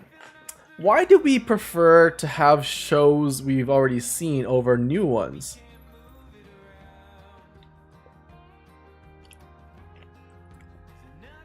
Is it because as we get older, we seek comfort in the things we know over novelty?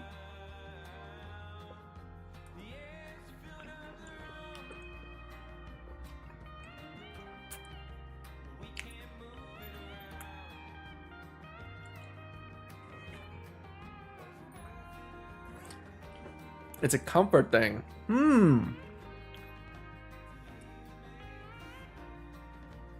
I can't really do that really because maybe movies if it's really good, but I don't know. Because old shows have better storylines, and I don't like the new shows. Okay. We watch old shows we already know, so we don't have to give it all. Oh. Oh, I see. So you're saying that you watch it in the background so that you have like ambient noise.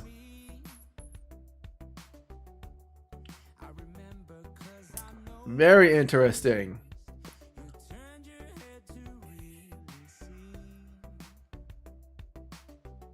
Is it because we're so disappointed in life, we need something we know and can control by watching something again and again? We relive the nostalgia.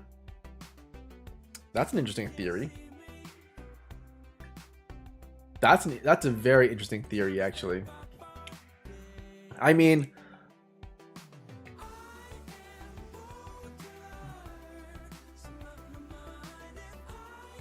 I have a working theory about people in life. You know, like,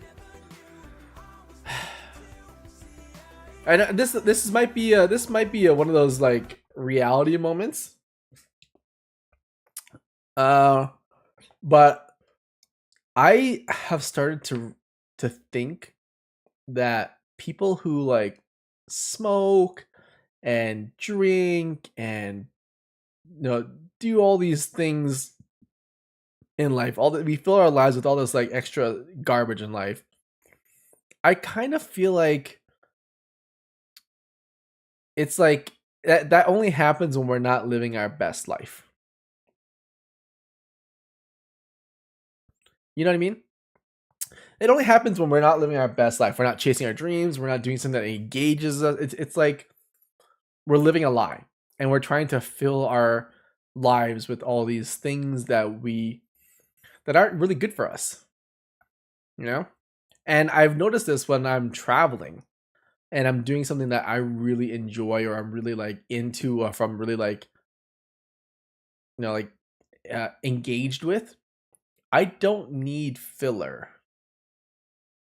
You know what I mean?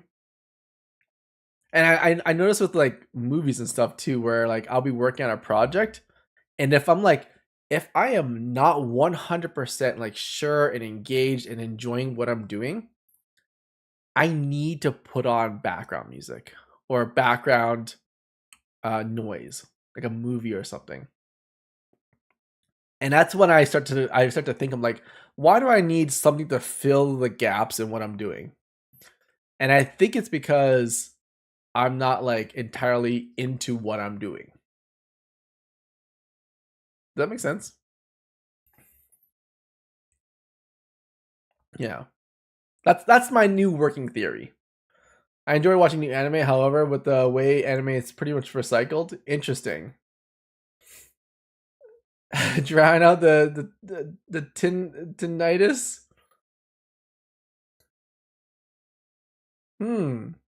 Exactly. I 100% agree. Yeah. I do, because I don't need to watch the screen to watch it. Yeah, interesting. Hey, General Bunny's cat. It's easy to be understimulated, which means you need a little bit more happening to be able to focus. Really? So you think it helps people focus when they have like movies and stuff in the background? Interesting. Yeah, it's become my new identifier.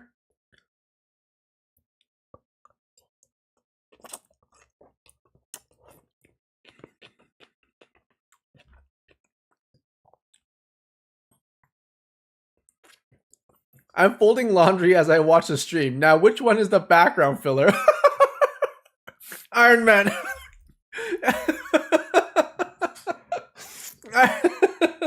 I do hope it's the laundry. No, I'm just joking. I hope it's me. I'm really good background filler. Like I'm like Spackle, you know? I fill those holes. Hello, welcome, Chaos Crew member, General Bunny's cat. Hey, General Bunny's cat, how's it going? I always need something up on my computer or listening to something on my phone while churning out tickets at work. Interesting. So when it's monotonous work, it's good to have filler. I can see that. I can see that. Or if it's not like, if it doesn't require like 100% of what you're doing, you use it as filler space. Gotcha. Kenny, you're amazing background filler. Thank you. Though sometimes a touch distracting when Evie says something out of pocket. Hey, you know what? Don't blame me. that sounds like a her problem. That sounds like a her problem.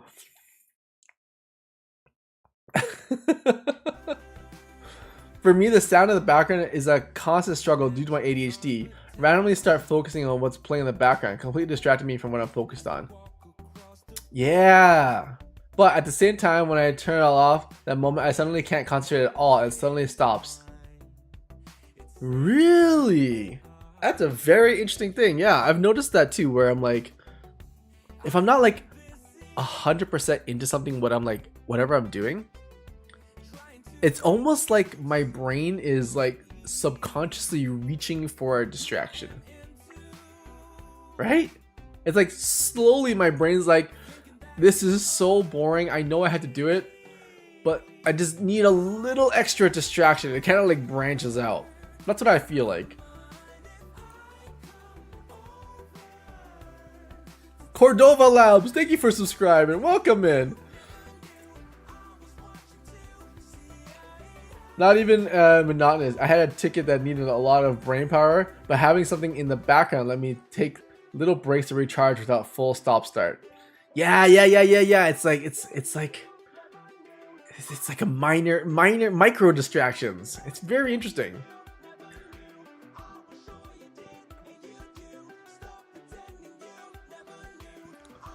Like if you have to find something to pull up to recharge, it's too much of a break, and now the flow is interrupted. Oh, I see. So it's like a state, like a flow state that you're trying to achieve.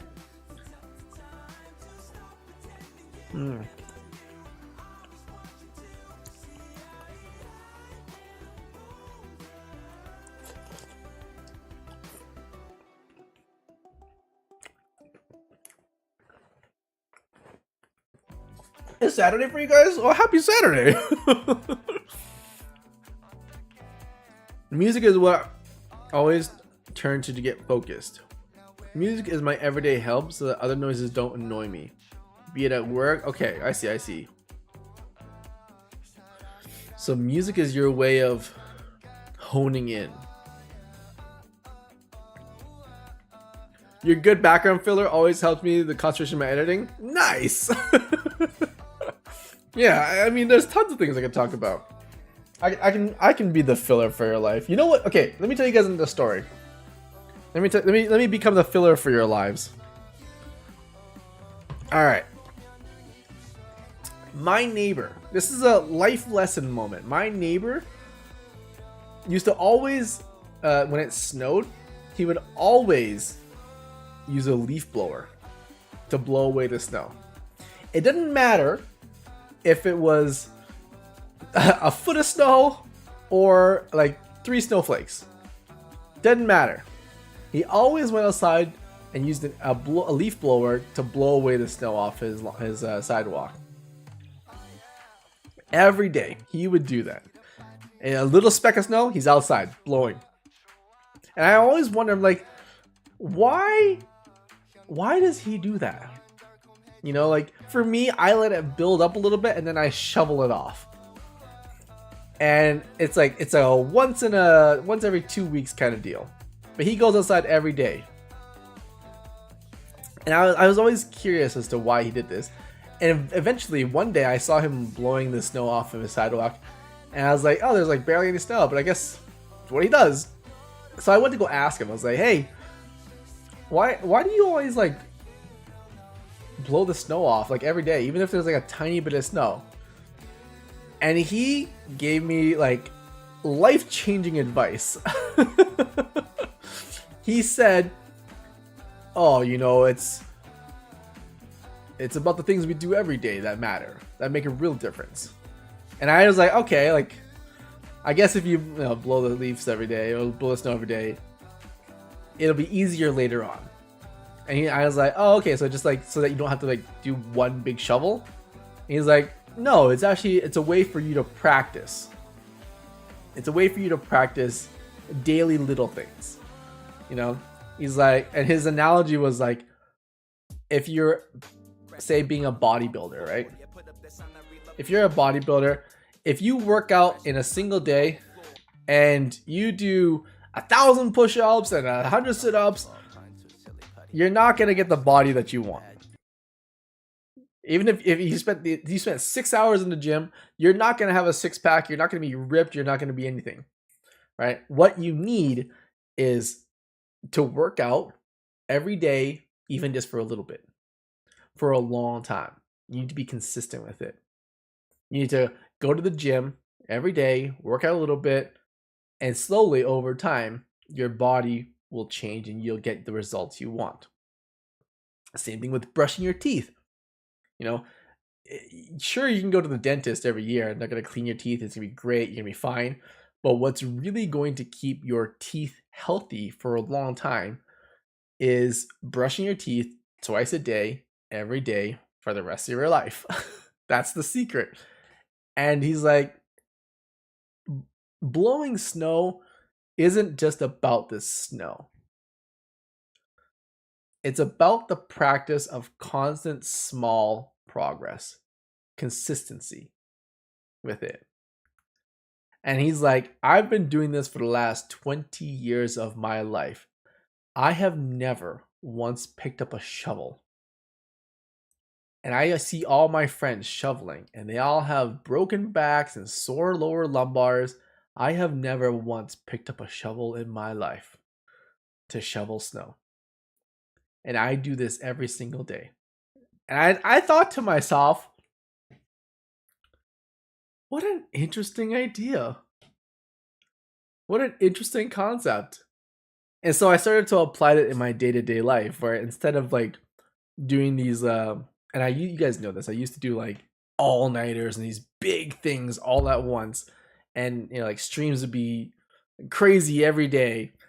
And I was like, oh, like I should try applying this. And it has changed everything. You know, every day I work on a protocol for like an hour. I do research for an hour, and I take small bites out of everything every day. And the key part to this whole thing isn't the fact that, you know, I'm like doing all these things. The key part is being consistent with it. And I've seen such huge improvements on my sleep, on my health, on my productivity, my mood. Way better. Way better. You know? And yeah, sure, I can pull all-nighters. I can do all these things still. It's just like going to the dentist. You know, I can still get my teeth cleaned and checked and do all these things and have it be great. But really, it's the small little things each and every day that make the huge difference. So that's something I've learned. That's something that, if you guys would need a life lesson of the day, that's the life lesson. Go out there and just do little things each and every day.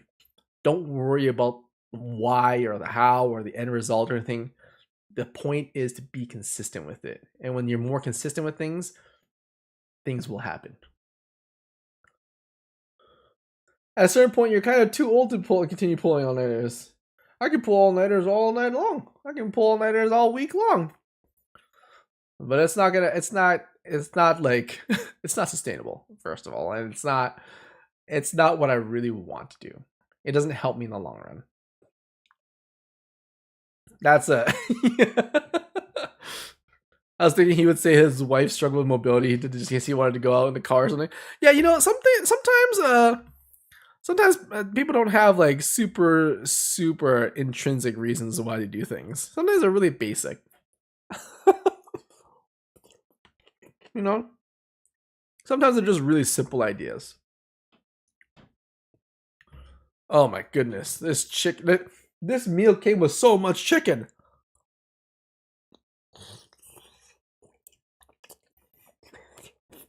Mmm. I will say though, Laksa is really freaking good. Where is this from, by the way? Like, this chicken and Laksa, what country is this from?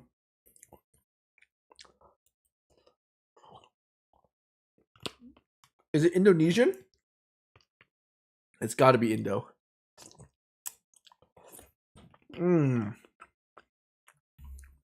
My cat coming back to the screen watching Kenny eat. She loves watching people eat. Oh, don't you worry. Don't you worry, kitty cat. I'll eat for you.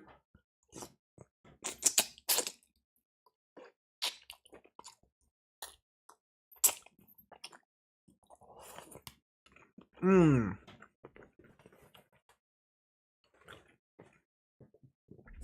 The kitty smile. I love the kitty smile. Mm. Yeah. Oh. Whew. Man, what a long day of just talking. Today is a talking day. We're not gonna play games or anything. We're gonna chit chat, you know, life advice, and whatever we feel like talking about. I'm gonna see what other music I like to listen to. Happy music. I like happy music. Hold on. Let me see if I can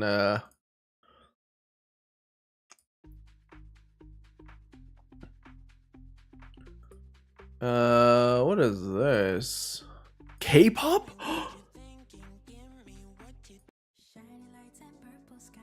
Wow, there's K-pop in this music. Oh, nice. I'm just playing cozy games while listening. That's that's a Friday.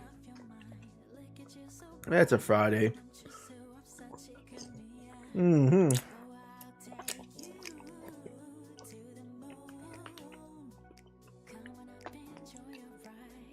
No stress today.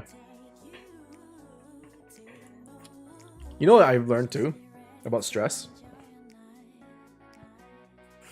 I don't get stressed out that often. Some people think that I get stressed out a lot, but I don't actually get stressed out that often. And I think there's a common misconception with stress. I think a lot of people think stress comes from like too much to do.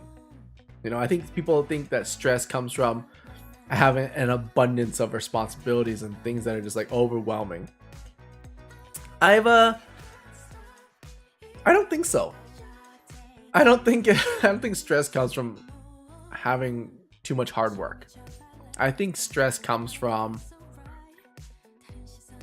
you know, those moments where you don't take action on things that you have control over.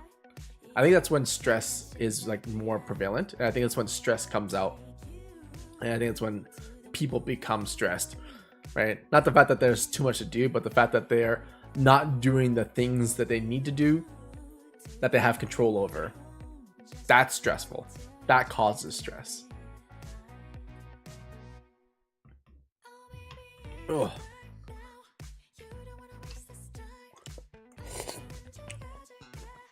Yeah, I don't really get stressed that much. Mostly because in my day-to-day life, I had this thing called the 5-second rule, and this is from a TED Talk by Mel Robbins. By the way, fascinating TED Talk. If you ever get a chance to listen to it, super fascinating TED Talk. She talks about the 5-second rule, and in 5 seconds, you need to make the decision to do something with whatever thought you had. And it's fascinating because when I think about doing things, I'm like, oh, like I should do this protocol. I should work on this. I should do this, or I should, you know, like make time for this. Like I try to take action whenever I have that thought. That's the goal that I have. And it could be any action too. It can literally be like getting up, getting a notepad, right? And just like writing down the idea. Or like, you know, like putting it on a to-do list, making a checklist with it. And it's helped so much. It's helped so much. It allows me to like, it's almost like you take the first step in whatever you're trying to do by just simply manifesting it in writing. You know, you ever have those times where like you have a lot of things to do and it just feels like so overwhelming, like you have to edit a video, you have to do all these things, and it's like you don't want to sit down for 4 hours and you don't want to like tackle this because it just seems too big right now. But the simple fact of just like sitting down and turning, like opening up the programs, like I'll sit down sometimes and I'll just open Premiere Pro and then I'll be like, oh, I guess I already have it open, I should just edit now. You know, I'll open like Visual Studio Code, VS Code, and I'll be like, well, I guess I already have it open, I should just hit code now, right? I should just fix this now, I should just do this now. Just the simple fact of just doing the first most basic easy step, it works wonders to getting stuff done. Wonders. It's called momentum. Yeah, it's like easy wins, you know? It becomes easier. It becomes easier and easier. So yeah, sit down. If you're gonna do something, just do the first step. You know, whether you want to write it down, if you have an idea, put it on paper. If you have something you need to do, open the application and just like start with that. Don't even worry about the rest of it, you know? Stress comes out when the body is in survival mode. A lot of things can cause it. Lacks out due too many things to do. Yeah. Let's see. Once you get the momentum to actually start that one basic step, it continues to be easier. It totally works. It totally works. You know, the one thing I've been working on in the mornings is getting up in a better time. And quite literally, all I do is I take my phone and I put my phone across the room. I put my charging station across the room. I put my phone across the room and I leave it over there. And in the morning when the alarm goes off, I have to like get up out of bed. I have to cross the room and then I have to turn off my phone. That's like one of the things that I'm like working towards, is getting up at a normal time. And there's just like there's something to it, you know. Once the moment I get out of bed, I'm already up. I might as well go brush my teeth. You know, I might as well go do this. And yeah, there's been a lot of little things that I've been trying to make life a little better.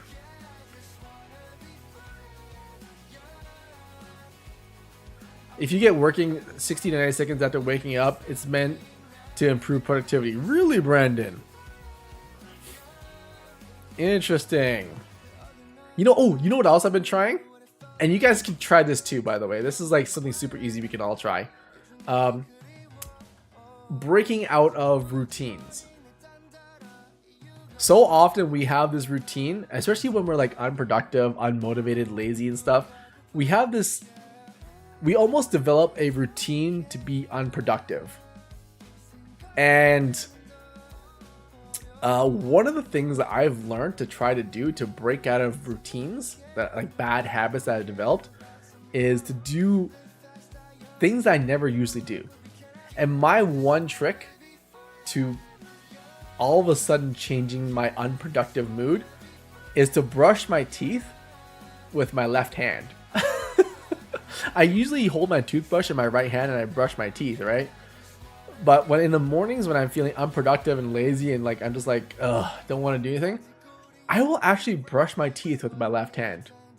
And I know it sounds weird, try it, but like breaking the monotony of like the routine that you have kind of snaps your brain out of this like weird funk. And it's worked for me. Like I've had moments where I wake up and I'm like, I don't want to edit. I don't want to do anything today. I just want to sleep and be lazy. I feel unmotivated. I brush my teeth with my left hand instead of my right. And all of a sudden I'm like, it just feels so like, it feels so different. It feels so weird. And then you're like, ugh. It just kind of like, I don't know why, but it snaps your brain out. Yeah, because so often we get into this like behavioral funk, you know? This funk where you do the same things over and over again, and sometimes they develop into really bad routines, you know? And you just need these little weird things to snap out of it. I'm totally doing that tomorrow. Do it. It is a weird experience when you start brushing and you're like, what is, it's like such a weird phenomenon. And you're like I have an electric toothbrush where it's like trying to like wrangle a freaking like a tentacle. It's just like I'm just sitting there, I'm like a jackhammering my teeth and shit. It's the weirdest thing. But as soon as I'm done, I sit down, I like my world has been turned upside down. Like I feel like someone just punched me in the throat. And then I'm like, this is such a strange morning. And then I start working, I'm like, wow, I'm like into this. This is like different. Try it. You're ambidextrous, not to find something different? Yeah, different. Like it could be anything. It could be like someone said changing your breakfast in the morning. Yeah, changing your breakfast. One of the other tips I got was taking your breakfast and eating it outside. Albeit outside it's snowing right now, but like taking your eggs and your breakfast and just like stepping out the front door and just like eating it outside, like just anything to change the routine unlocks your mind. You don't have to do it all the time, but like especially on those days where you're just like, oh, the dread of working. Yeah, huge difference. And it just improves your mood, you know? You know what they say? Like, you smile when you're unhappy, and then all of a sudden you feel happier. Totally the same thing. You know, it can be anything. It doesn't have to be brushing your teeth.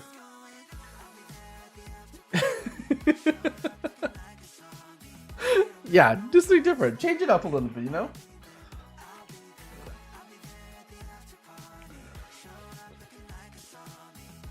Ooh.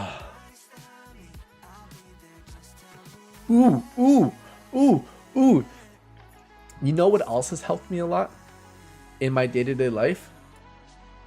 I love the concept of like superheroes and powers and like fantasy worlds and being able to do all this crazy stuff.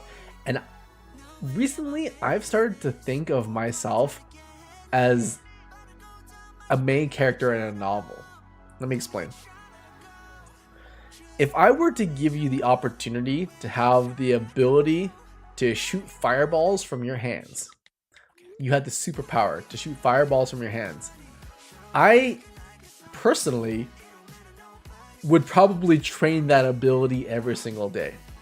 I would be shooting fireballs every single day to master fireball no jutsu. Right? I would be working on this special talent of mine every single day, this special skill of mine. And I was like, what if I applied that to like any of my other skills? And so I started to like shift this mindset where it's like, oh yeah, if I was in a fantasy world, I'd be doing all this stuff. But like what if I did that in my real world? And one of the skills that I've been working on, aside from like programming and coding better and making better videos, is cooking with a wok. I know, totally left field. There's like, there's no, maybe because I'm Asian, but like making like incredible Chinese food in a wok, fried rice, fried egg, literally anything you can make in a wok. And I've been practicing this skill for like the last 4 weeks of like flipping stuff with like a wok and stuff. And guys, it's a legitimate skill. And I was like, huh. You know, every day I would practice with this wok, and I thought to myself, what if I thought of like little things in my day-to-day lives as skills that I could practice? For instance, this stream that you're listening to right now, I actually have it on a note. Today, I'm going to practice speaking. That's my note. So I've been listening to myself and editing myself for so long now that I have noticed that I stutter. I'll repeat certain sentences before I say things. And it was so annoying to edit. And I've been practicing taking breaks, slowing things down, gathering thoughts, and working on my speech. And today's stream, my goal was to talk for a full 2 hours without stuttering. I've stuttered 3 times. Sometimes I'd get a stutter and I just like, you can't see it on screen, but like, it's just like me doing this and just like a little tick. And I've only stuttered 6 times. So that's my new superpower. I'm going to try to get improvements in little skills every chance I get. And I'm going to try to like consciously decide to get better at things as I go. You know, it could be things with programming, it could be things with, you know, day-to-day, I don't know, cleaning, it could be I know some people in the community crochet, which is really cool. It could be drawing, like it could literally be any talent you want. For me, it was freaking flipping an egg without breaking it in a wok. Like that was my goal. It wasn't anything fancy. I just wanted to flip an egg in a wok without breaking it. That's all. And so yeah, I've been on this journey to grow my skills. And every chance I get, I'm going to try to consciously make decisions to help me develop whatever skill I'm working on. And today's skill was just talking. Today's skill was just making sure I got my ideas out, consistently talking about things, and to avoid stuttering. Pretty cool. Pretty cool. And on top of that, I have freaking spicy ass food. In a way, I tackled 2 skills today. Alright. 4:38. Okay, perfect. Whew.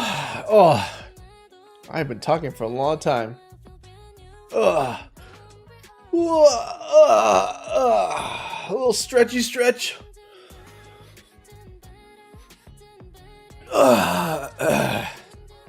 Oh my god. Oh, who here is upgraded to Windows 11? I have like 4 notifications from Windows to upgrade to Windows 11. But I am so scared to upgrade to Windows 11 in fear of everything breaking. And I don't know if I'm ready for it yet. I'm scared. I also heard that there's Windows 12 coming out. Like, what the heck? I thought 10 was the last one. What happened to that promise? Yeah, oh boy, random. Like, I know, right? I'm like, what if things don't work on Windows 11?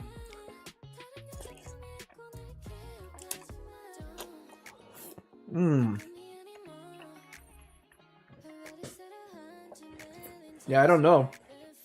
I'm scared. I'm scared of upgrading and all of a sudden nothing working. But I did hear that Windows 12 was coming out, and it makes me nervous. It makes me really nervous. I remember when Windows promised that Windows 10 would be the last Windows ever.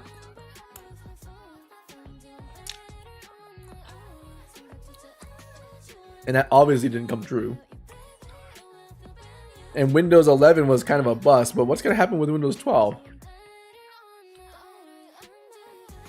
Wait, did you change out of the white jumper? You very politely asked because I changed into a color. Yeah, I gotta wash that shirt now. But I spilled a little bit of this Laksa in there, and I'm worried about it staining, so I was like, I'll just change my shirt.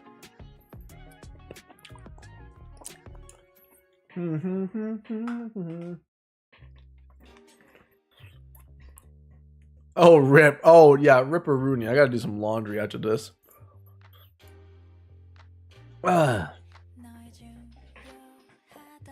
Ooh. Yeah. Making sure I covered everything. Yeah, cool.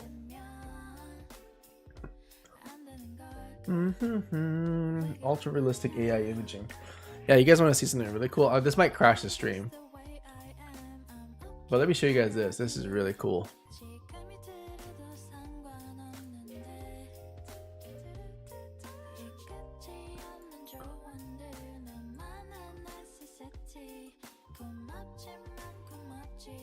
Boom, boom, boom.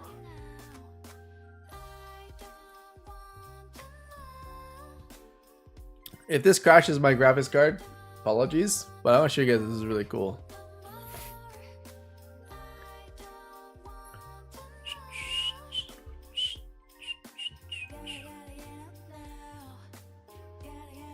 Alrighty. This gonna work?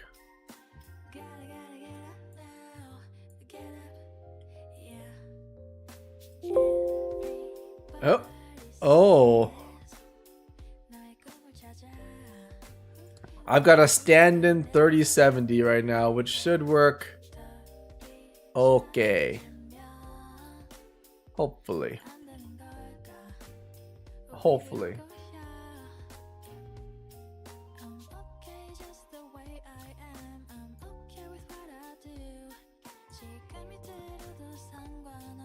Choo-choo. I need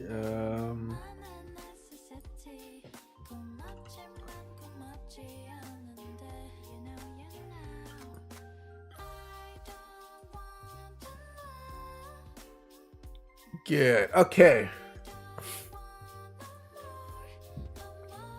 This might be a tricky situation, but let me try this. This is pretty cool. This is, let's see here.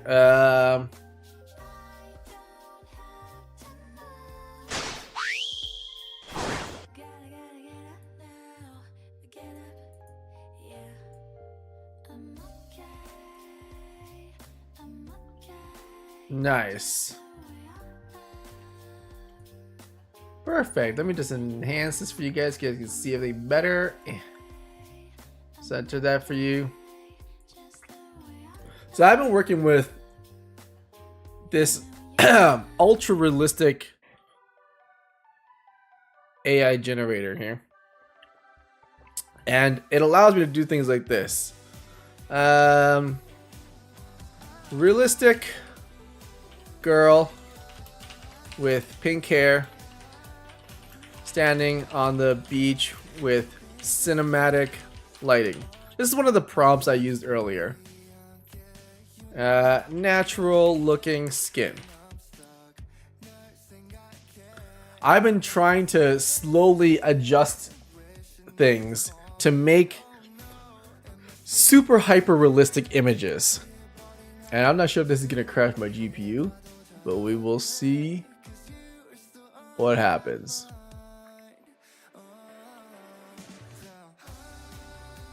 So I've been slowly adjusting this model over the last couple weeks.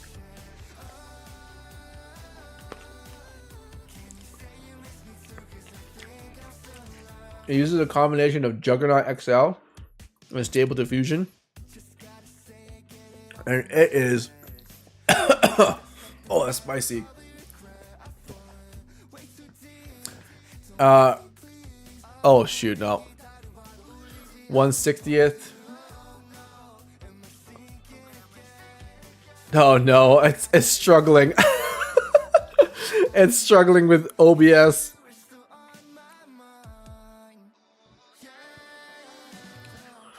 Oh, that's gonna take forever. Okay, OBS is hogging all the resources.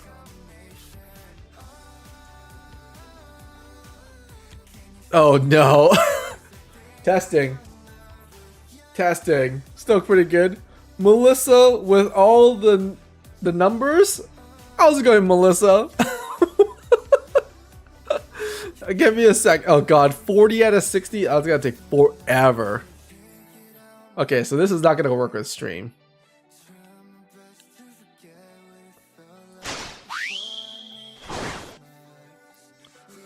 Oh geez, that's ripping. That's okay. By adjusting the model, fine tuning, yeah, just like I'm trying to fine tune the model so that it can create.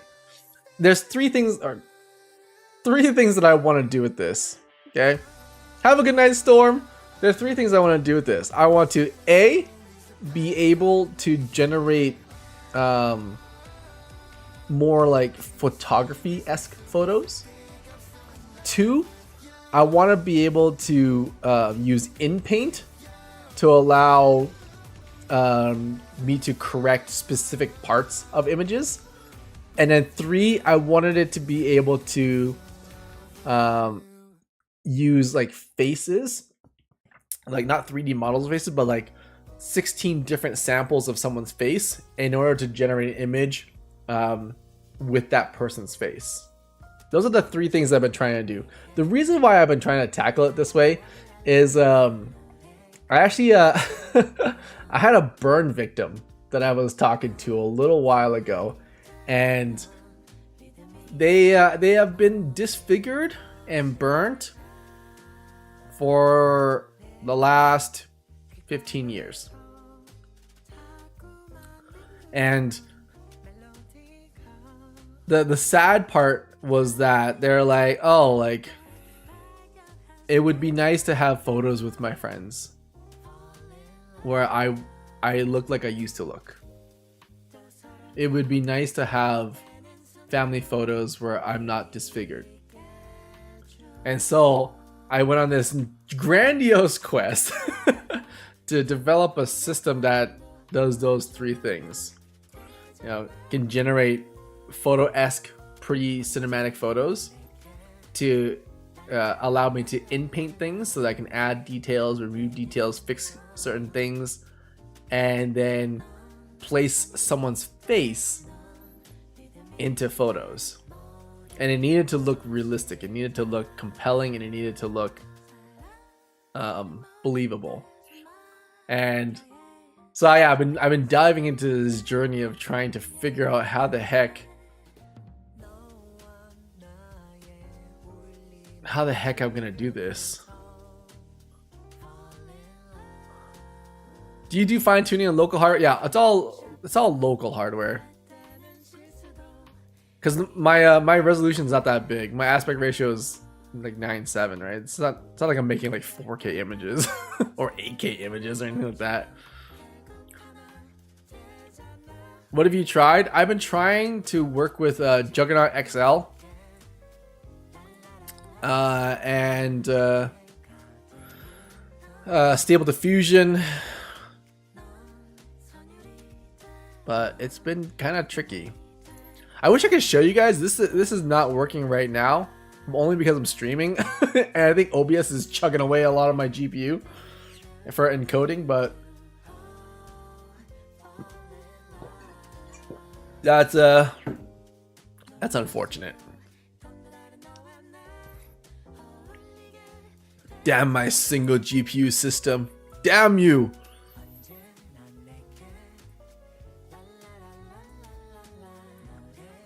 Dun, dun, dun. Yeah, I got nothing on that. I can't divert resources. Let's say stop the stream. Alright, we'll have to figure out a way to do this next time. Hold on, oh, did I take a video of it? I might have. I might have taken a video on it. This might be, hold on. Did I take a video?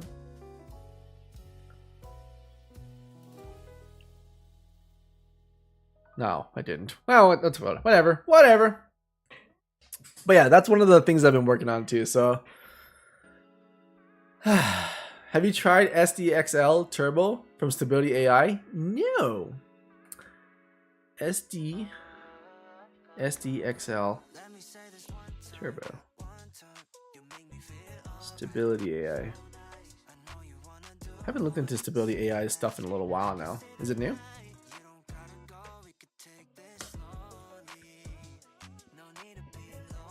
Ugh. Oh boy. Oh, I think the Laksa is fighting back. The Laksa didn't want to go down without a fight. Super new, super quick. Really? You know what? I'll look into it.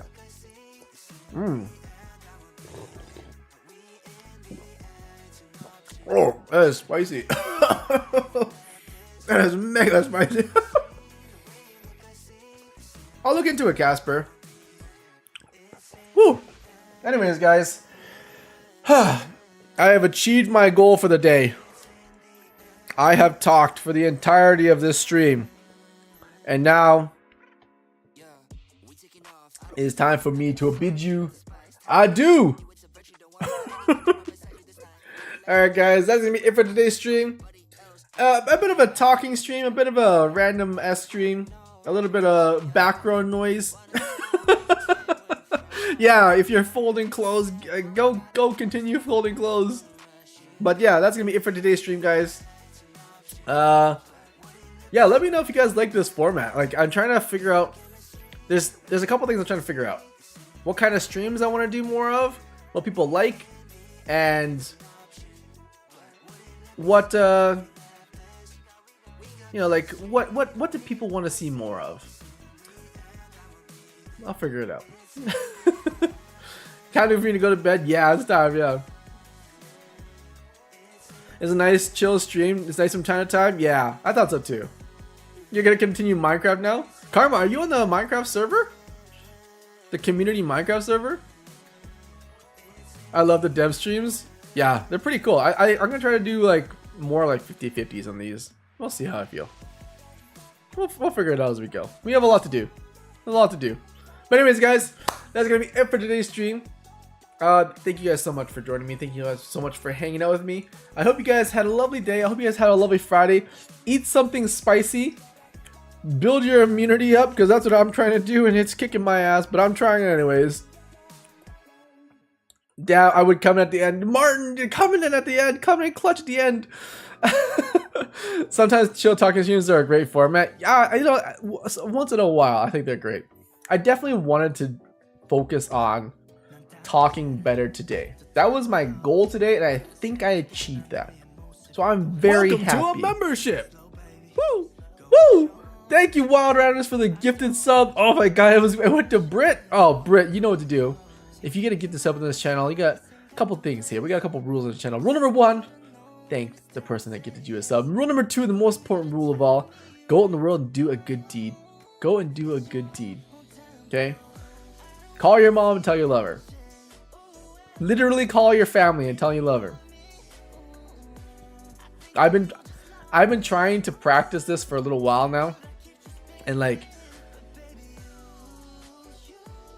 this is gonna be a little morbid for the end of the stream here, but I had this really like dark realization, guys. I had this dark realization, and this happened to me a little while ago. So like, I'm a changed man, but every time there was a gift and sub, I always tell you guys to like call your mom and do something kind, right? I mean it. I genuinely do. And the realization was like a couple years ago, I realized that I only saw my mom and my dad like 3 times a year. Yeah. Like I only sat down and talked to them and hung out with them 3 times a year. And if my parents live another like 20 years, that's literally, I only get to see my parents 60 more times. That's it. Yeah. And that realization really changed how I approach things. So yeah, I try to call the people I love. I try to call my mom every week, at least twice a week. You know, just talk to her, just like hang out with her, be there for people you love. You know, that's why I always say. That's why I always tell you guys to, like, you know, call your parents, tell someone you love them, because when you really think about things and you really put things in perspective, some people, you don't get a lot of time with them in life, and when they're gone, that's it. And it's super sad but super true. So I hope you take that, you know, in a better light, and I hope you go out there and call your mom, call your dad, whoever you love, tell them you love them, and yeah, cherish the days you spend with each other. Yeah, it's super important. Yeah, if your parents are good to you, be good to them. Exactly. At the age of 18, you spend around 80% of the time with your parents. Yeah, but when you get to, I'm in my 30s. When you get to my age, yeah, people start disappearing really quick, and then you only have regret if you don't spend enough time with them, and it's never enough time. So go out there, guys, do something good. Be kind to your parents, be kind to the people you love, call people, connect with people, don't forget things. You know, just go out there and live life. Go out there and live life and enjoy life. Okay? Anyways, guys, that's going to be it for today's stream. I hope you guys had a great time. I hope you guys enjoyed having me in the background. If I'm in the background, I love being in the backgrounds. I appreciate you lurking on the stream. I appreciate you guys putting me on the background, tuning in, saying hi. Guys, I hope you guys had a lovely, lovely Friday. Thank you so much for joining me, guys. And then I will see you nerds next time. Have a good night. Bye. Iron Man, keep folding that laundry. Make sure that laundry is folded nicely. Yeah, go.